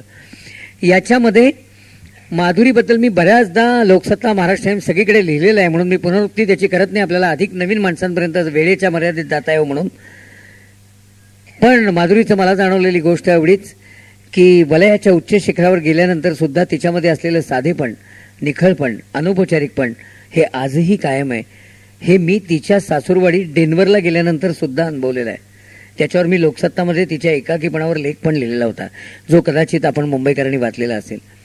मला या सिनेमाच्या उद्योगामधले सर्वात शिस्तबद्ध आणि सर्वात व्यावसायिक असा वाटणारा माणूस म्हणजे अमिताभ बच्चन. उगाच नाही, मुलाच्या दुप्पट वयाचे होऊन सुद्धा स्वतःचं स्थान टिकवून आहेत. छोट्या छोट्या गोष्टींचा ही माणसं फार बारकाईनं विचार करतात. आपलं नाव झालंय म्हणून करू कसंही असं कधीही नसतं. ऐन वेळेला होते ती फसगत हे लक्षात घेऊन प्रत्येक गोष्टीची सविस्तर तयारी करतात. माझ्या त्यांच्या बऱ्याचदा गाठी झाल्या, 10-12 वेळा मुलाखती घेतल्या. साहित्य संमेलनात गतवर्षी मी त्यांना बरोबर मीच घेऊन गेलो होतो आणि त्यांच्या डबिंगला अनेक वेळेला उपस्थित राहिलेलो आहे. या सगळ्या ठिकाणी मला जाणवलेली गोष्ट म्हणजे वेळेचं शिस्त आणि कामातला चोखपणा. डबिंगला कधीतरी करून ठेवलेलं शूटिंग असतं आणि त्या शूटिंगमध्ये त्यातले भाव जे असतात ते त्यावेळेला बोलताना व्यक्त करता येत नाही, कारण भोवतालचा व्यत्यय असतो. म्हणून नंतर ते चित्रण स्टुडिओत आणतात आणि स्टुडिओतल्या छोट्या पडद्यावर ते रन होतं. त्यावेळेला त्या पडद्यावरच्या ओठांच्या हालचालीशी आपल्या प्रत्यक्षातल्या ओठांच्या हालचाली करायच्या, टायमिंगमध्ये करायच्या. कधीतरी व्यक्त केलेले शूटिंगमधले भाव त्या क्षणी पुन्हा मनामध्ये आणायचे आणि ती वाक्य टायमिंगमध्ये त्या भावनेतनं म्हणायची. खूप अवघड गोष्ट आहे, पण यामध्ये हा माणूस मास्टर आहे. आणि त्या भावना सुद्धा कशा दर क्षणाला बदलत जाणाऱ्या, दृश्य बदलल्याबरोबर. कधी देवळातल्या देवावर पडद्यावरच्या फ्रस्ट्रेट होऊन चिडणं असतं, कधी निरुपा रॉय नावाच्या आईच्या कुशीत ममत्वानं शिरणं असतं, कधी रेखाशी सलगीनं हितगुज करणं असतं, तर कधी एखादी भावकविता म्हणणं असतं. तुमने किया है असं देवावरच्या चिडण्यापासून कभी कभी मेरे दिल में ख्याल आता है यासारख्या कवितेपर्यंत क्षणात बदलत जाणाऱ्या गोष्टी. पण यावर त्यांचं प्रभुत्व आहे. एकदा कौन बनेगा करोडपतीच्या सेटवर मी त्यांची मुलाखत घ्यायला गेलेलो असताना माझ्याबरोबर एक राजकीय नेते होते.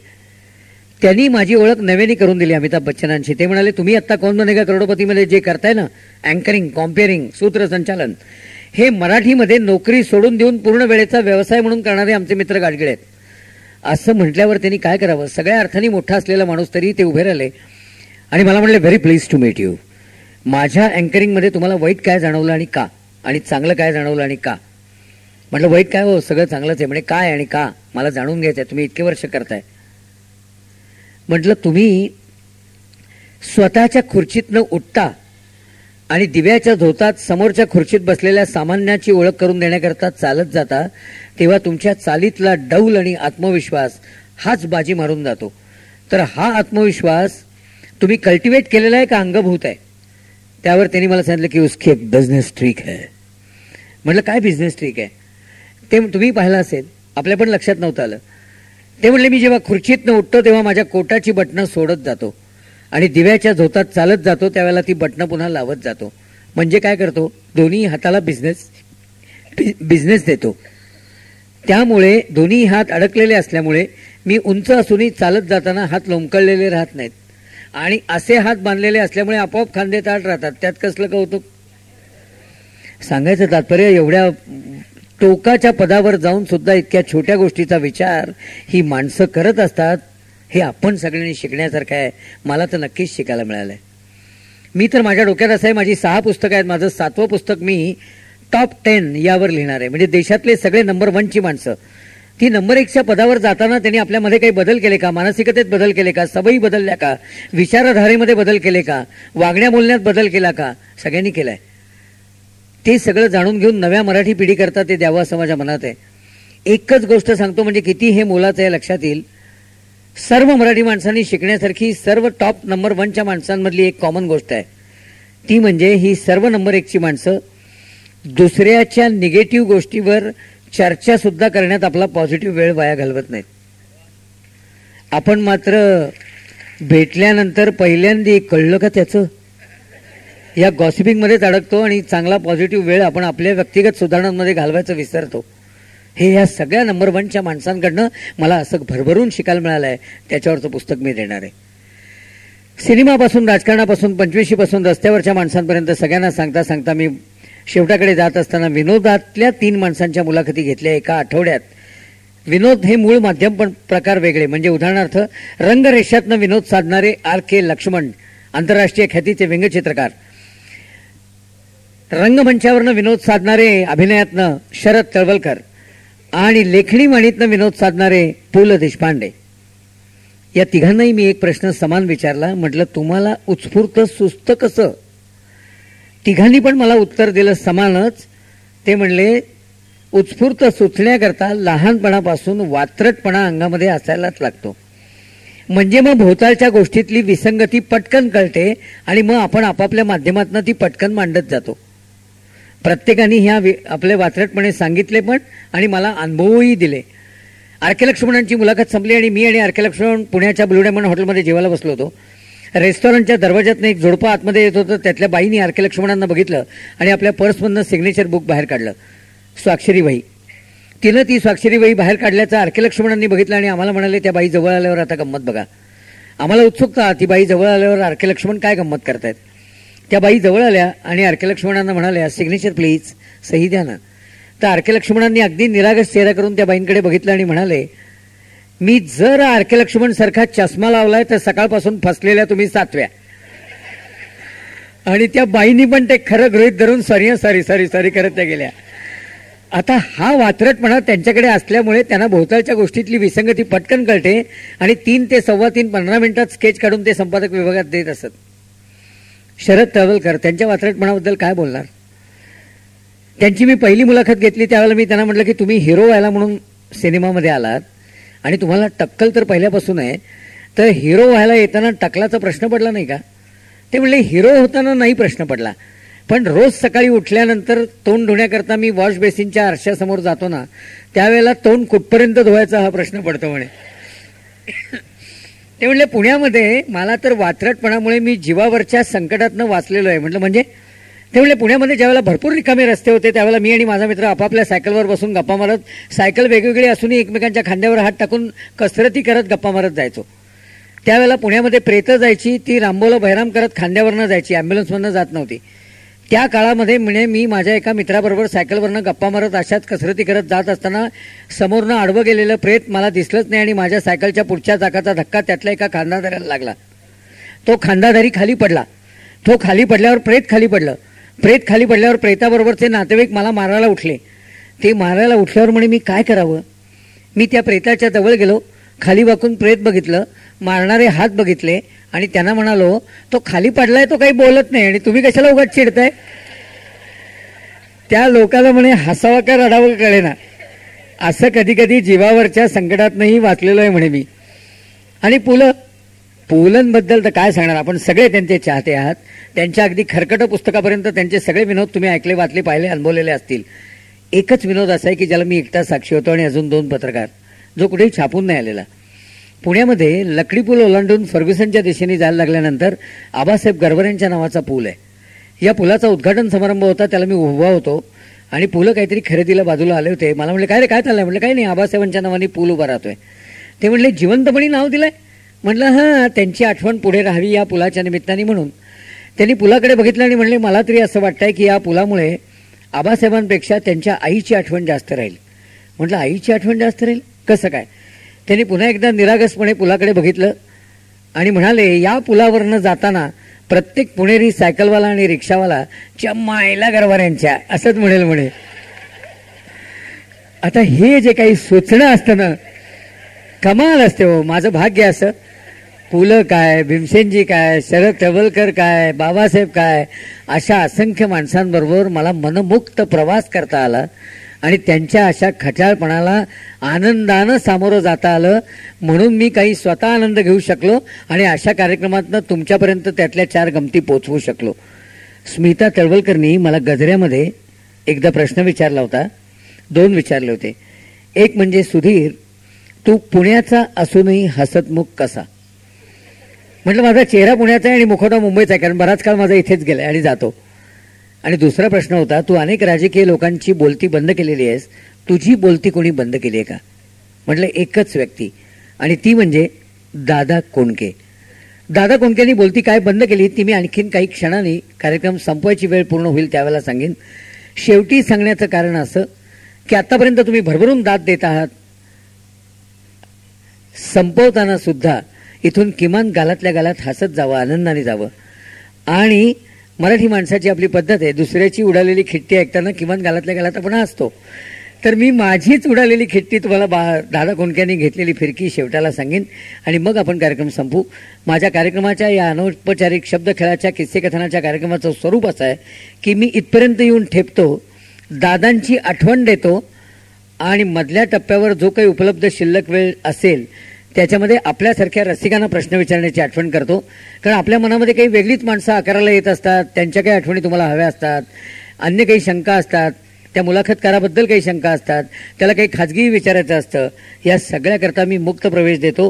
त्याचं कारण मी कोणालाही काही विचारतो तेव्हा तुम्हीही कोणालाही काही विचारण्याचा म्हणजे मला पूर्ण अधिकार तुम्हाला आहे. असे 2-4 प्रश्न झाले की आपण शेवटच्या किस्साकडे जाऊ.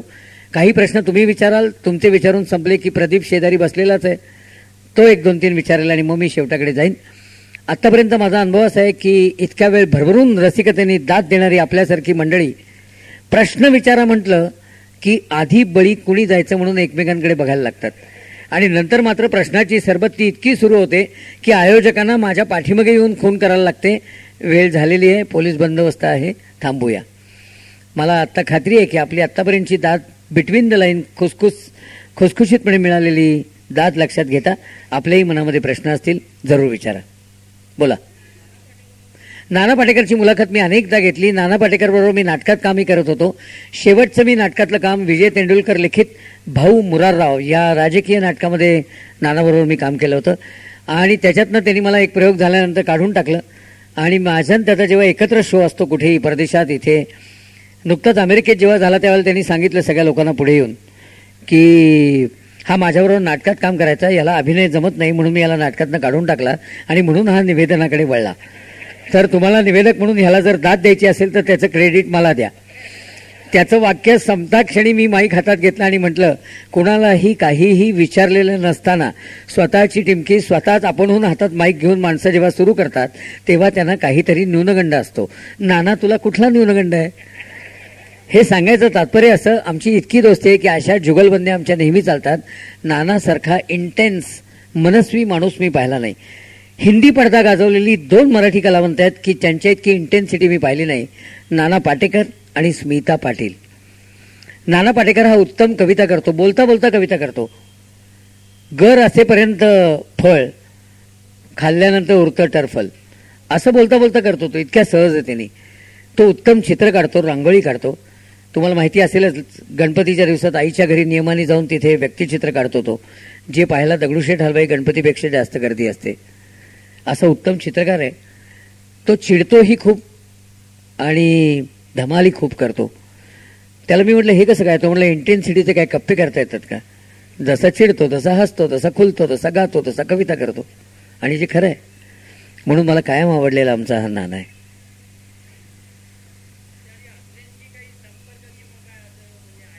आचार्य अत्र्यांची नाही, मला नाही, कारण मी लहान होतो. ऐकू नाही, ऐकलं म्हणजे प्रत्यक्ष समोर बसून ऐकलेलं आहे. शाळेच्या काळामध्ये पुण्यामध्ये भाषणं अत्र्यांची सर्वाधिक झाली, ती समोर बसून ऐकली आणि प्रत्यक्ष भेट झाली 2दा.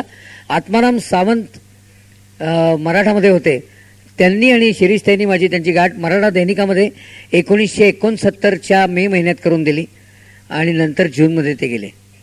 1 महिना आधी माझी गाठ झालेली होती प्रत्यक्ष अशी. बोला. बाबासाहेब पुरंदरे यांची अनेक वेळेला गाठ होते आणि ते ज्या वेळेला आपल्याशी अत्यंत आदराने बोलायला लागतात त्यावेळेला आपल्याला कसंच होतं. त्यांना आम्ही नेहमी म्हणतो, बाबासाहेब असं नका हो जाऊ आम्हाला म्हणू. ते म्हणजे सर्वांशी सन्मानाने वागायला हवं. म्हटलं हो बरोबर आहे, पण आम्हाला नाही जमत, त्यामुळे आमची पंचायत होते. पण बाबासाहेबांच्या बाबतीत त्यांना बऱ्याच जणांना त्यांची ऐतिहासिक सगळी भाषणं त्यांच्या अभ्यासामुळे माहिती आहेतच, पण बाबासाहेब जबरदस्त बारक्या बारक्या गोष्टीत खट्याळ आणि मिश्किल पण बोलतात. विकेट घेण्यामध्ये सुद्धा ते तयार आहेत एकदम. याची फारशी कल्पना नसेल. एका कार्यक्रमामध्ये ते मी बरोबर होतो, एकमेकांची ओळख करून देण्याचा कार्यक्रम होता आणि कारण ते माझी मुलाखत घेणार होते, हे मला भाग्य लाभलं. बाबासाहेब माझी मुलाखत घेणार होते त्यावेळेला ओळख करून देताना त्यांनी खट्याळपणाने काय म्हणाले ते, हे सुधीरराव दर कार्यक्रमाला मला भेटल्यानंतर म्हणत असतात की पुढच्या वेळेला माझ्या घरी जेवायला नक्की यायचं. दर कार्यक्रमाला बिटवीन द लाईन त्यातला त्यांचा ठसा लक्षात आला असेल आपल्याला. अशा मिश्किल पद्धतीचे बाबासाहेब माझ्या लक्षात जास्त आहेत. बोला.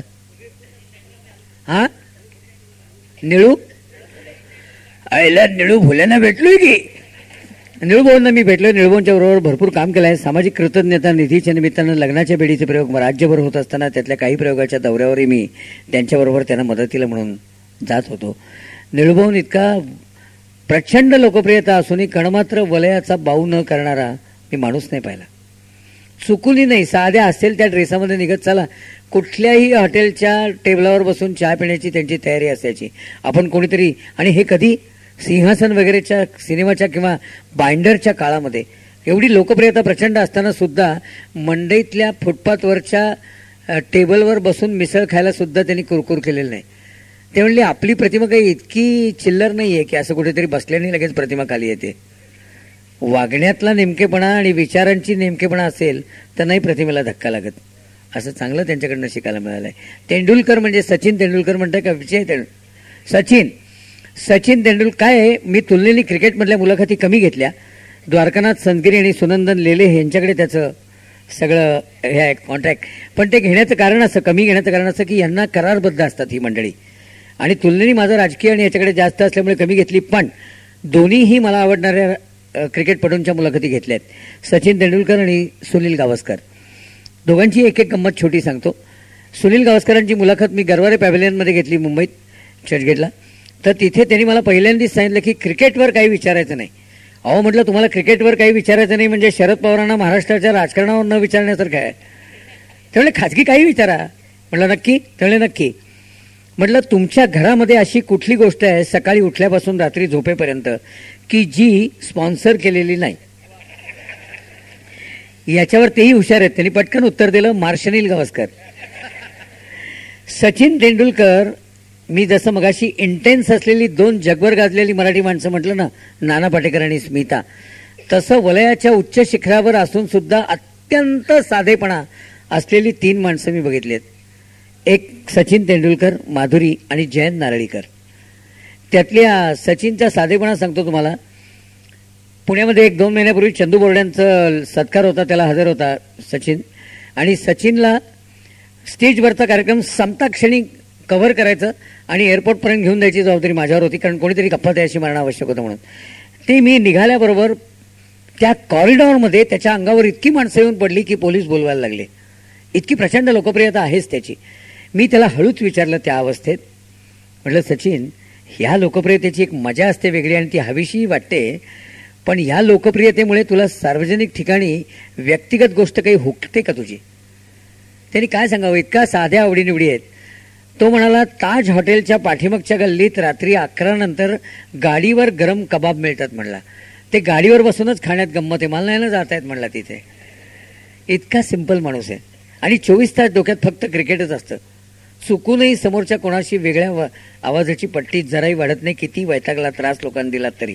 हा एक त्याचा वेगळेपण मला जाणवतो. 1 मिनिट बोला, बसा बसा. आतापर्यंत तू भाजप ठाकरेच्या संदर्भात बरंच बोलला, परंतु काही वर्षापूर्वी राज ठाकरे यांनी शिवसेना सोडल्यावरती तुला राज ठाकरेची मुलाखत घ्यायचा योग आला का? आणि योग आला, तुला उपप्रश्न असाही आहे की अशा वेळेला अशा व्यक्तिमत्वांची मुलाखत घेताना कोणाचं दडपण येतं का? दडपण तू मानतो? अलीकडे पलीकडे आधी नंतर मला चुकूनही दडपण येत नाही कोणाचंही. राजकारणात असं नाही, सत्तेनं, संपत्तीनं, वलयानं, लोकप्रियतेनं कितीही मोठी व्यक्ती असली तरी मला नाही दडपण येत. समोरची माणसंच असतात हो. एका माणसाने दुसऱ्या माणसाशी बोलताना घाबरण्याचं काय कारण आहे? 2-3 गोष्ट घाबरण्याची असू शकतात. एक तर तुम्ही त्यांना काही विचारलं तर आणि त्यांनी तुम्हाला उलटा काही प्रश्न विचारला तर तुम्हाला उत्तर देता येईल का नाही ही भीती असते. कसून तयारी करून जायचं. म्हणजे कोणी ऐन वेळेला काही विचारलं तरी त्यांच्या क्षेत्राविषयी आपल्याकडे पक्की माहिती असण्याचा आत्मविश्वास असेल तर नाही भीती वाटत. दुसरी गोष्ट, काही थेट विचारता येतं पण सभ्यतेने विचारावं. अंगावर धावून जाऊनच विचारावं लागतं अशातला भाग नाही. सांगतोय त्याच्याचकडे येतोय. मुळातला तुमचा उपप्रश्न होता पहिला की दडपण येतं का? सगळ्यांचंच येत नाही, ते आधी सांगतोय मग राजकडे येतोय. तर त्यामुळे थेट प्रश्न विचारता येतो कुठलाही. प्रश्न मांडताना सभ्यता ठेवली म्हणजे प्रॉब्लेम येत नाही. आणि तिसरी गोष्ट, तुम्ही जे विचाराल त्याचे सगळे संदर्भ तुमच्याकडे ओठांवर पुरावे हवेत, म्हणजे मग तुम्ही अडचणीत येत नाही. आणि मुळात माझा अनुभव असा आहे की राजकीय लोकांच्या भोवताली होयबा म्हणत अटेन्शनमध्ये असलेल्या कार्यकर्त्यांची गर्दी 24 तास असते. त्याचा त्यांना एक नॉर्मल माणूस म्हणून उभं घालेला असतो. कोणीतरी वेगळं गप्पा मारणारं भेटलं की त्यांना बरं वाटतं. ती त्यांची मानसिक गरज आहे. आणि त्यातनं त्या व्यक्तीला त्यांच्याकडनं काही मागायचं नसेल, मला 10%चा फ्लॅट पण कधी घ्यायचा नव्हता, घेतला नाही, घेणार नाही. त्यामुळे अगदी निखळपणाने कोणालाही मला सामोरं जाता येतं. राज ठाकरेंची पहिली मुलाखत मी फार फार पूर्वी श्रीकांत ठाकरेंच्या बरोबर वलयांकित या कार्यक्रमामध्ये पार्ल्याच्या पु ल देशपांडे सभागृहामध्ये घेतलेली होती. आणि त्यावेळेला मुलाखत द्यायला निघण्यापूर्वी ते जबरदस्त घाबरलेले होते. आणि हे त्यांनी, मी परवा त्यांची जेव्हा मुलाखत घेतली त्यावेळेला मोकळेपणाने सांगितलं की मला स्टेजवर जाऊन काही बोलायला सुरुवात करेपर्यंत भीती वाटते. एकदा सुरू झाले की मग वो है, मग काय किंगपणा ते करतात ते औरंगाबादला पाहिलंच आपण, विचारातनं, आवाजातनं, सगळ्या दृष्टीतनं. तुलनेने मी बघितलंय, राज सोडल्यानंतर मी विचारलं की तुम्हाला बाळासाहेबांना सोडताना त्यांना विचारलंय, छगनराव भुजबळांना विचारलंय, नारायणराव राणेंना विचारलंय की ज्या सेनेने तुम्हाला मोठं केलं, ज्या सेनेने तुमच्या मनात स्वप्नात नसतील अशी पदं दिली, त्या सेनेला सोडताना तुम्हाला कणमात्र त्रास नाही वाटला? त्या बाळासाहेबांची आठवण येत नाही? मी तुम्हाला खरं सांगतो, आत्तापर्यंत बहुतेक सगळ्यांनी, काल रात्रीच मी या वेळेला याला, कालचं गाव मी कुठलं तुला म्हटलं, चिपळूण, काल रात्री मी ह्याच वेळेला चिपळूणमध्ये शिवसेनेतनं बाहेर पडलेले आणि आता राज्यमंत्री असलेले भास्कर जाधव यांची मुलाखत घेत होतो. त्यांनाही मी हा प्रश्न विचारला. आतापर्यंत ज्यांना विचारला त्या प्रत्येकाने सांगितलं आजही आमच्या मनामध्ये त्यावेळेला होता तितकाच तीव्र आदर आणि प्रेम बाळासाहेबांच्या बद्दल कायम आहे. आम्ही सोडण्याची कारणं वेगळी असतील.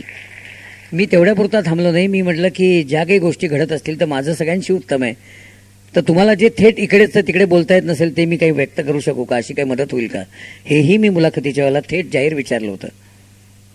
पण अनेकविध गोष्टींमुळे ते होऊ शकलं नाही, एवढंच. पण राजच्या मुलाखतींमध्ये मला जाणवलेली वेगळी गोष्ट म्हणजे सिनेमाचं फार उत्तम भान आहे. म्हणजे सिनेमा कॅज्युअल म्हणून बघत नाही, तंत्राचं पण उत्तम भान आहे. रोज एक सिनेमा बघतो, रोज, आणि त्याची सर्व तंत्र त्याला माहिती आहेत. गांधी सिनेमा 100हून अधिक वेळा बघितलाय. कारण त्यांच्यामध्ये ब्रिटिश मंडळी आपल्याकडच्या कोणाचं व्यक्तित्व जेवढं नेमकेपणाने साकारतात ना, आर्कायवल होईल असं ते आपल्याला पण जमत नाही. ते शिकण्यासारखं आहे, बारीक बारीक फ्रेममधनं. अशी अनोखी रूपं आजच्या मुलाखतीतनं मला अनुभवता आलेली आहेत. बोला.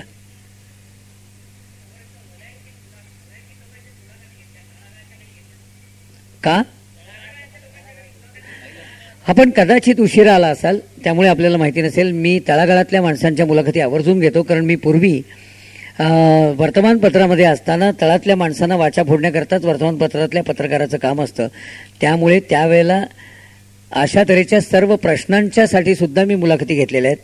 नामांतर आंदोलन जेव्हा औरंगाबाद मराठवाड्यात झालं त्यावेळेला मी तिथे हजर राहून नामांतर आंदोलन संपूर्ण कव्हर केलेलं आहे. त्याचप्रमाणे गुजरातमध्ये चिमणभाई सरकार उलथलं गेलं ज्यावेळेला प्रथम, त्यावेळेला जयप्रकाश नारायणची मुवमेंट सुरू व्हायच्या आधी, त्यावेळेला गुजरातमध्ये मुक्काम करून मी तळातल्या रस्त्यावरच्या माणसांशी बोलून ते आंदोलन सर्वसामान्य माणसांनी कसं पेटवलं त्याच्या मुलाखती घेतलेल्या आहेत. या पलीकडे जाऊन रस्त्यावरच्या भंगारवालीपासून फेरीवाल्यापर्यंत अनेकांच्या मुलाखती घेतल्याचं माझं अख्खं पुस्तकच आहे. त्याचं नाव आहे मुद्रा. मुद्रामध्ये सामान्य माणसांवर आहे, लाईफस्टाईलमध्ये मोठ्या माणसांवर आहे, आणि अगदी VVIPंवर आता येत आहे. बोला. त्याची नाही घेतलेली. हां, काय? बाबा आमट्यांशी अनेक वेळा गप्पा झालेल्या आहेत, पण मुलाखत नाही झाली. प्रकाश आमट्यांची मुलाखत मात्र मी घेतली, आणि इथेच नव्हे तर इंग्रजीमधनं कॅनडामध्ये 6 शहरांमध्ये त्यांची मुलाखत घेण्याचा मुद्दाम दौरा आम्ही आखलेला होता. त्याचं कारण असं आहे की कॅनडामध्ये सामाजिक कामासाठी तुम्ही जर तिकीट लावलेलं असेल एखाद्या कार्यक्रमाचं आणि तुम्ही जर 5 रुपये दिले तर कॅनेडियन सरकार त्याच्यामध्ये तिप्पट 15 रुपये घालतं आणि तुम्हाला 20 मिळतात. म्हणून बाबा आमट्यांच्या कार्याचं प्रकाश आमट्यांपर्यंत आलेलं काम कॅनडातल्या लोकांपर्यंत पोचावं म्हणून त्यांची मुलाखत कॅनेडियन फक्त साठी, तिथल्या भारतीयांकरता नाही, अशा करता मी दौरा एक केलेला होता कॅनडामध्ये, आणि इथेही त्यांची मुलाखत अनेकदा घेतली. मी प्रत्यक्ष तिथे जाऊन राहून अनुभवलेलं आहे ते सर्व आमट्यांचं कार्यक्षेत्र. हा, शिवाजीराव भोसलेंचा अनेकदा संवाद झाला. मी माझा जो पहिला व्यावसायिक कार्यक्रम ज्याच्यातनं मी व्यावसायिक निवेदन म्हणून लोकांसमोर आलो, मंत्रलेल्या चैत्रपणात, त्यामध्ये मी एका गाण्याची निवेदन करण्यापूर्वी शिवाजीराव भोसले मला इतके त्या काळात आवडायचे की त्यांच्या आवाजातच मी त्या गाण्याची निवेदन करायचो. की शिवाजीराव भोसले एकदा बोलताना म्हणाले की ज्याच्यातून भाव व्यक्त होतो ते भावगीत, अशी जरी भावगीताची व्याख्या असली तरी अलीकडे भावगीतातून भाव व्यक्त होण्याची प्रक्रिया अभावानेच दिसून येते, आणि तरीही अभावाने दिसून येणाऱ्या भावगीतकारांची संख्या दिवसेंदिवस अधिकाधिक भाव खाऊन जात आहे, वगैरे वगैरे म्हणत मी सावळाचा रंग तुझ्याकडे जायचो. आपल्याला जर आठवत असेल जुना तर. बोला. कशातला प्रवेश? या क्षेत्रामध्ये प्रवेश कसा झाला? या क्षेत्रामध्ये प्रवेश म्हणजे खरं सांगायचं तर पहिल्यापासून माणसं, गप्पा, गाणं, खाणं, बोलणं हे आवडीच्या गोष्टी. कॉलेजच्या काळामध्ये माझ्या भोवताली खूप कट्ट्यावर गर्दी जमायची आणि बोलायला दाद मिळायची, म्हणून चैत्रबनच्या आयोजकांनी मला चैत्रबनसाठी आमंत्रित केलं. त्यावेळेला जरा बऱ्या दिसणाऱ्या मुलींनी अनुक्रमणिका वाचणं लाडं एवढाच अनुक्रमणिकेचं निवेदनाचं स्वरूप होतं. मला असं वाटलं की या पलीकडे जाऊन टेलिव्हिजनचं माध्यम येत आहे, तर समोर चालणारी गोष्ट नेमकी नेटकी व्हावी याकरता अभ्यासपूर्ण संदर्भासह आणि मोजकं बोलणं, आणि ते सुद्धा लोकांच्या बोलीत बोलणं, हे एक व्यवसाय होऊ शकेल म्हणून मी चैत्रबनची वेगळी तयारी केली. पत्रकारितेत होतो त्यामुळे कोणाहीकडे सहजतेने जाता येत होतं. त्यामुळे मी बाबूजी, गदी माडगुळकर, राजा परांजपे म्हणजे गाणी लिहिणारे, गाणी स्वरबद्ध करणारे, गाणी चित्रित करणारे यांच्याकडे जाऊन गाण्याचे किस्से घेतले आणि ते गाण्या अलीकडे पलीकडे मी टाकत गेलो. त्यामुळे त्या निवेदनाला दाद मिळाली. नवीन भाई ठक्कर सभागृह म्हणून पार्ल्यामध्ये त्यावेळेला होता, आता ते नाही. तिथे मी मध्यंतरात चैत्रबनच्या पहिल्या प्रयोगाला उभा होतो. सगळेजण रसिक स्वाभाविकपणे गायकांकडे जाणार म्हणून मी कोपऱ्यात उभा होतो. तर 4 मध्यमवयीन माणसं गायकांकडे न जाता थेट माझ्याकडे आली. म्हटलं तिकडे आहेत गायक सगळे. ते म्हणले नाही, आम्ही तुमच्याकडेच आलोय. म्हटलं काय हो? नाही म्हणे, तुम्ही आत्ता ज्या 52-54 सालातल्या आठवणी गाण्याच्या अलीकडे पलीकडे सांगितल्यात ना, त्यामुळे आम्ही क्षणात आमच्या काळात गेलो आणि आम्ही 4घे जण डॉक्टर होतो टाटा हॉस्पिटलला. आम्ही सगळे ऑपरेशनचे ताण विसरून गेलो. हे म्हणत असताना त्यांच्या डोळ्यात पाणी होतं. ते म्हणले, हो ह्या काय आठवणींची, शब्दांची, शब्द मांडणीची कमाल आहे, तुम्हाला काय देऊ? आमच्याकडे वैद्यकीय कौशल्याखेरीज देण्यासारखं काहीच नाही, ती वेळ तुमच्यावर येऊ नये, पण दुसरं काय देऊ? हे त्यांचं वक्तव्य मला माझा आत्मविश्वास वाढायला कारणीभूत ठरलं आणि तिथून निवेदनाची वाटचाल माझी सुरू झाली. ही करत असताना सूत्रसंचालन आणि मुलाखत हा पूर्ण वेळेचा व्यवसाय करायला निर्णय मी मनामध्ये घेतला. त्यावेळेला नोकरीत राहून नाही करतायत. हा पूर्ण वेळ अभ्यासाची गोष्ट असते. जेवढं सहजतेने वाटतं बोलणं, तेवढं बोलण्याच्या आधी खूप रियाज असतो आणि प्रश्नांचा पण रियाज अभ्यास असतो. हे करण्याकरता नोकरी सोडणं प्राप्त हे माझ्या लक्षात होतं. माझ्या हातात महाराष्ट्र बँकेचा कॉल होता, बकाव वुल्फचा कॉल होता, कारण ICWA मी करत होतो. स्वाभाविकच सदाशिव पेठेत राहणाऱ्या 1 तारखेच्या निश्चित पगाराची सुरक्षितता महत्वाची मानणाऱ्या घरात मी या नोकऱ्या सोडून देऊन खाडकन या वेगळ्या व्यवसायात येणं हे थोडंसं द्राष्ट्याचं होतं. पण एकत्र कुटुंबामध्ये असल्यामुळे निभावलं गेलं. त्यातही मी घरी येता क्षणी माझी बायको पुणे विद्यापीठात फिजिक्स शिकवायची. ती घरी आलेली होती आणि मी तिला अचानक सांगितलं, मी आज नोकरी सोडली आहे आणि पुढे कुठलीच कधीच करणार नाहीये, कारण माझी कल्पना स्वच्छ होती. काय असतं, बऱ्याचदा असा निर्णय बऱ्याच जणांना घ्यायचा असतो, माझ्याबरोबर माझ्या अनेक पत्रकार मित्रांना घ्यायचा होता. पण जर समजा गाडं फसलं तर लोक काय म्हणतील याचा आपण अनाठाई विचार खूप करतो आणि त्यातनं आपल्या धैर्याच्या गोष्टी टाळतो. मी म्हटलं, लोक काय म्हणायचे, नाही जमलं म्हणतील, नाही जमलं तर पुन्हा नोकरी करू, पण जमलं तर मजा येईल ना, इतरांपेक्षा वेगळं होईल. या पोटी मी ते धैर्य केलं आणि मी जेव्हा बायकोला सांगितलं हे, ती घरात येता क्षणी मी आजपासून नोकरी सोडली, त्यावेळेला ती एकच वाक्य म्हणाली, जरूर करा तुम्हाला आवडीचं, समजा काही प्रॉब्लेम आले आपल्याला तर आपण आपल्या गरजा कमी करू. बाईनं गरजा कमी करू म्हणणं किती मोलाचं असतं हे तुम्हाला लक्षात येऊ शकेल. आणि पुढच्या टप्प्यावर माझ्या मुलाखतींकरता संदर्भाच्या फायली, माझ्या 2500 फायली आहेत माझ्याकडे वेगवेगळ्या माणसांच्या. या सगळ्या तिन्ही स्वतःचं करिअर उत्तम असताना केलेल्या आहेत. म्हणजे ती फिजिक्स शिकवायची, ती नॅशनल प्लेअर होती बास्केटबॉलची, पण ती माझ्या गोष्टींमध्ये रस घेऊन अशा फायली करायची. दुर्दैवानं तिचं अगदी अचानक निधन झालं, पण ती कारणीभूत आहे माझ्या या क्षेत्रात पूर्ण ढकलायला मला. आणि हां, आशुतोष गोवारीकर, आशुतोष गोवारीकरची मुलाखत घेतली. हां, सुमन कल्याणपुरांची नाही माझी गप्पा झाल्या, कारण कल्याणपुरांपर्यंत नेणाऱ्या माणसांना वाटत होतं मी लता मंगेशकर, आशा भोसले यांच्या गटाचा आहे की काय, आणि मला असं वाटत होतं की त्यांच्या मनात काही असे वेगळे हे आहेत की काय. तसं काही नव्हतं. मी एकदाच भेटलो, त्या अत्यंत आदराने सगळ्यांविषयी बोलतात आणि अत्यंत ग्रेट गायिका, पण माझ्याशी गप्पा मारण्याचा योग नाही झाला माझा. कसं असतं, एक सुरुवातीच्या टप्प्यावर ज्यांची गप्पा सुरू होतात, ज्यांच्याशी ट्युनिंग जमतं, त्यांच्याबरोबर लोक प्राधान्याने त्यांची नावं सुचवत जातात. तसंच जसं आशाबाई, लताबाई, भीमसेन जोशी, राजकीय सर्व नेते, उद्योगपती यांच्याकडे माझं नाव सुचवलं जातं मुलाखतीकरता, तसं सुमनताईंकडे मंगलचं नाव सुचवलं जातं. त्यामुळे माझी मुलाखत हुकली. एवढंच. जॉर्ज फर्नांडिसना भेटलोय, चांगली आठवण केलीत. जॉर्ज फर्नांडिसना मी भेटलोय बॉम्बे सेंट्रल समोरच्या टॅक्सी स्टँडवर. तिथल्या कर्मचारी युनियनच्या ऑफिसमध्ये ते त्या काळात झोपत असत आणि सिंहासनमधला जो कामगार नेता आहे डिकास्टा, तो त्यांच्यावरनंच बेतलेला आहे. अरुण साधू, अशोक जैन आणि ह्या सगळ्या ज्येष्ठ पत्रकार, मी त्यावेळेला उमेदवार आणि ते जर आम्हाला सिनियर होते, त्यांच्या सगळ्यांमुळे मला जॉर्ज फर्नांडिस भेटलेत. आणि मी गिरगावातच राहत असताना जॉर्ज फर्नांडिस आपली पहिली निवडणूक लढवत होते. तुम्ही सुद्धा सदोबाला पाडू शकता असं सका पाटलांना दिलेल्या आव्हानाचे पोस्टर याच सगळ्या भागामध्ये मी पाहिलेले आहेत आणि त्यांची भाषणं त्यावेळेला ऐकलेत. त्यावेळेला त्यांच्याशी गप्पा मारण्याचा योग आलाय. मॅक्झिमम भाषा येणारा राजकीय नेता. पंडित भीमसेन जोशींच्या बरोबर बंगलोर एअरपोर्टवर मी जॉर्ज फर्नांडिसना भेटलो. त्यावेळेला एकदम यन्न निम्न यन्न वगैरे करत पंडितजींनी त्यांच्याशी कन्नडामध्ये सुरुवात केलेली होती. तर अशा बहुभाषिक असलेला आणि खऱ्या अर्थाने सिंपल असलेला माणूस आणि खऱ्या अर्थाने मुंबईवर राज्य एकेकाळी केलेला अशा अर्थाने माणूस म्हणून माझ्या लक्षात येते. वाजपेयींची मुलाखत घेतली असं मी म्हणणार नाही. त्याचं कारण असंख्य पत्रकारांबरोबरच्या पत्रकार परिषदेमध्ये विचारलेला प्रश्न म्हणजे मुलाखत नसते, तो पत्रकार परिषदेचा एक भाग असतो. पण अटलजींबरोबर मुलाखत अधिकृत सोडून गप्पा मारण्याचा योग आला, कारण ते पूर्वी श्रेयसमध्ये, पुण्याच्या हॉटेल श्रेयसमध्ये राहत असत आणि मी अर्न अँड लर्न स्कीम खाली श्रेयसमध्ये नोकरी करत होतो. त्यामुळे श्रेयसचे मालक चितळे हे त्या काळात, त्यांच्या आत्ताच्या पिढीला मी तिथे नोकरी करत होतो हे माहिती नाही अजून, पण ते आम्हाला अशा कोणी ज्येष्ठ आले की त्यांच्याकडे पाठवत असत. तिथे वाजपेयी साहेबांशी भरभरून गप्पा आल्यात.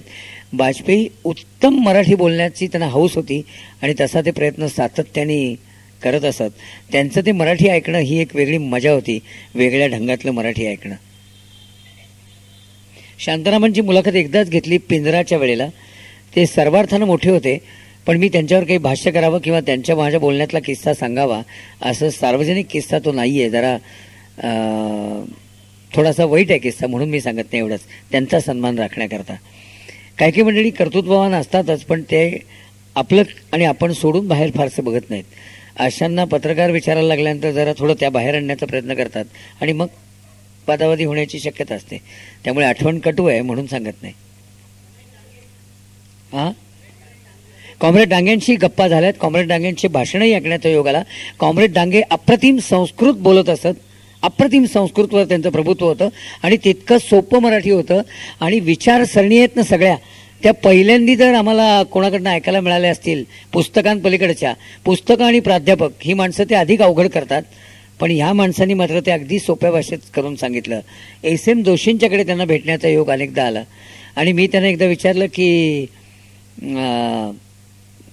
तुम्ही जेवढ्या या सगळ्या पुरोगामी विचाराच्या पाठपुरावा करत असता, तुम्हाला एखाद्या क्षणी सुद्धा फ्रस्ट्रेशन येत नाही का? तर ते म्हणाले, ते गृहीत धरूनच आम्ही सुरुवात केलेली असते, त्यामुळे असं कुठलं नैराश्य येत नाही आम्हाला. अशा माणसांकडनं हे ऐकल्यानंतर आपल्याला छोट्या छोट्या गोष्टीतनं असं आपण करतो ते करता कामा नये असं वाटायला शिकता येतं. आत्ता आलं असतं का? असतं आलं. हां हां, शक्य, माझा अभ्यास नाही फारसा. हां, आता मी तुमचे झाले असले तर एक, हां बोला. पुणेरी पाट्या, पुणेरी पाट्यांवर आपल्या ह्याला नेटवर तर प्रचंड सेपरेट हेच आहे, पण मी एकच पाटी सांगतो पुण्यातली. गेल्या वर्षी मी पाहिली रामनवमीला. तुळशीबाग आहे ना, बायकांना सगळ्या माहिती असेल, खरेदीचं केंद्र आणि रामाचं दर्शन. त्या तुळशीबागेच्या देवळात पाठी होती, रंग दुरुस्तीचे काम काढल्यामुळे यंदा रामजन्म होणार नाही. ही फक्त पुण्यातच असू शकते. आणि आणखी एक पाटी मला आठवली. कुठली पाटी? आणखी एक पाटी मला आठवली पुण्यातली, सुधीर मी सांगतो, पण आज त्याला आठवली नाही पटकन. एके ठिकाणी असा बोर्ड लावला होता, शंकर पार्वती प्रसन्न, आणि खाली लिहिलं होतं, येथे ऑर्डर प्रमाणे गणपती बनवून मिळतील. नाही, अशा माझ्या लक्षात शिकार आहेत, पण त्यातल्या त्यात हिट मी सांगितली. तशा खूप आहेत. आम्ही चक्क कॉपी करतो, डीजी कॉपियर्स.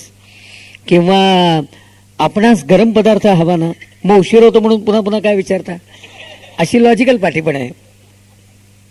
हां, एकच पाठी सांगतो, तो आम्हाला सांगितलेली माझ्या संदर्भात आहे म्हणून, आमच्या व्यवसायाच्या, की फार मधली पाठी होती. आज फिरताना काउंटरवरती एक बोर्ड लिहिला होता, काहीही विसरण्यासाठी जर दारू पित असाल तर कृपया पैसे आगाऊ द्या. हां, अशी जाणीव पदोपदी मिळत गेल्यामुळेच पुण्यामध्ये मी वाढल्यामुळे मी जमिनीवर आहे. हा बोला.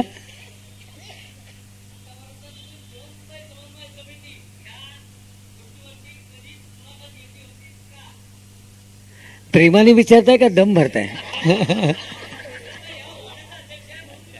अहो मी गंमत केली. माझा स्वभाव गंमत करण्याचा आहे. तुमचा स्वर जाणवला.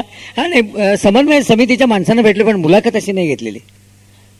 नाही म्हणजे तसा योग आला नाही. तुम्ही जर अध्यक्ष असाल तर योग घडवा, मी तयार आहे. मी केव्हाही तयार आहे. मला माणसांना व्हरायटी वेगवेगळ्या क्षेत्रातल्या भेटायला मनापासून आवडतं, म्हणून तो मी जाणीवपूर्वक स्वीकारलेला व्यवसाय आहे. जाणीवपूर्वक स्वीकारलेला आहे. मला माणसांचा कंटाळा कधी येत नाही, विषयाचा कंटाळा कधी येत नाही. उत्तर रात्री सुद्धा मला फोन सुद्धा केलेला चालतो, माझा फोन बंद नसतो. इतका मी या गोष्टीचा लोभी आहे. त्यामुळे केव्हाही ठरवा, मला आवडेल. जरूर चालतं. हां, 1 मिनिट. हां बोला. हां,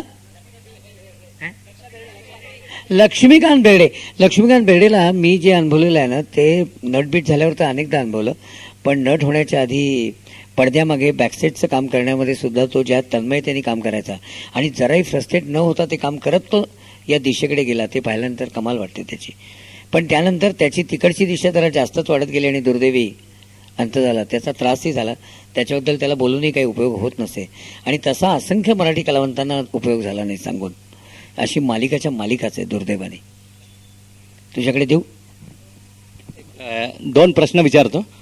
राष्ट्रपती अब्दुल कलाम यांना भेटण्याचा योग आपल्याला आला होता, तर त्या संबंधीची काही आठवण आम्हाला ऐकायला आवडेल. बरं झालं आठवण केली. राष्ट्रपती अब्दुल कलाम यांचा पुण्यामध्ये अपंग सहाय्यकारी संस्थेसाठीचा कार्यक्रम होता आणि मी सूत्रसंचालक होतो. राष्ट्रपतींच्या कार्यक्रमामध्ये प्रोटोकॉल असा असतो की सूत्रसंचालक सुद्धा त्यांच्या लेवलला त्यांनी उभं राहायचं नसतं. इथे ते असतील तर खालच्या बाजूला रोस्ट्रूम असतो सूत्रसंचालकाचा, तसा मी उभा होतो.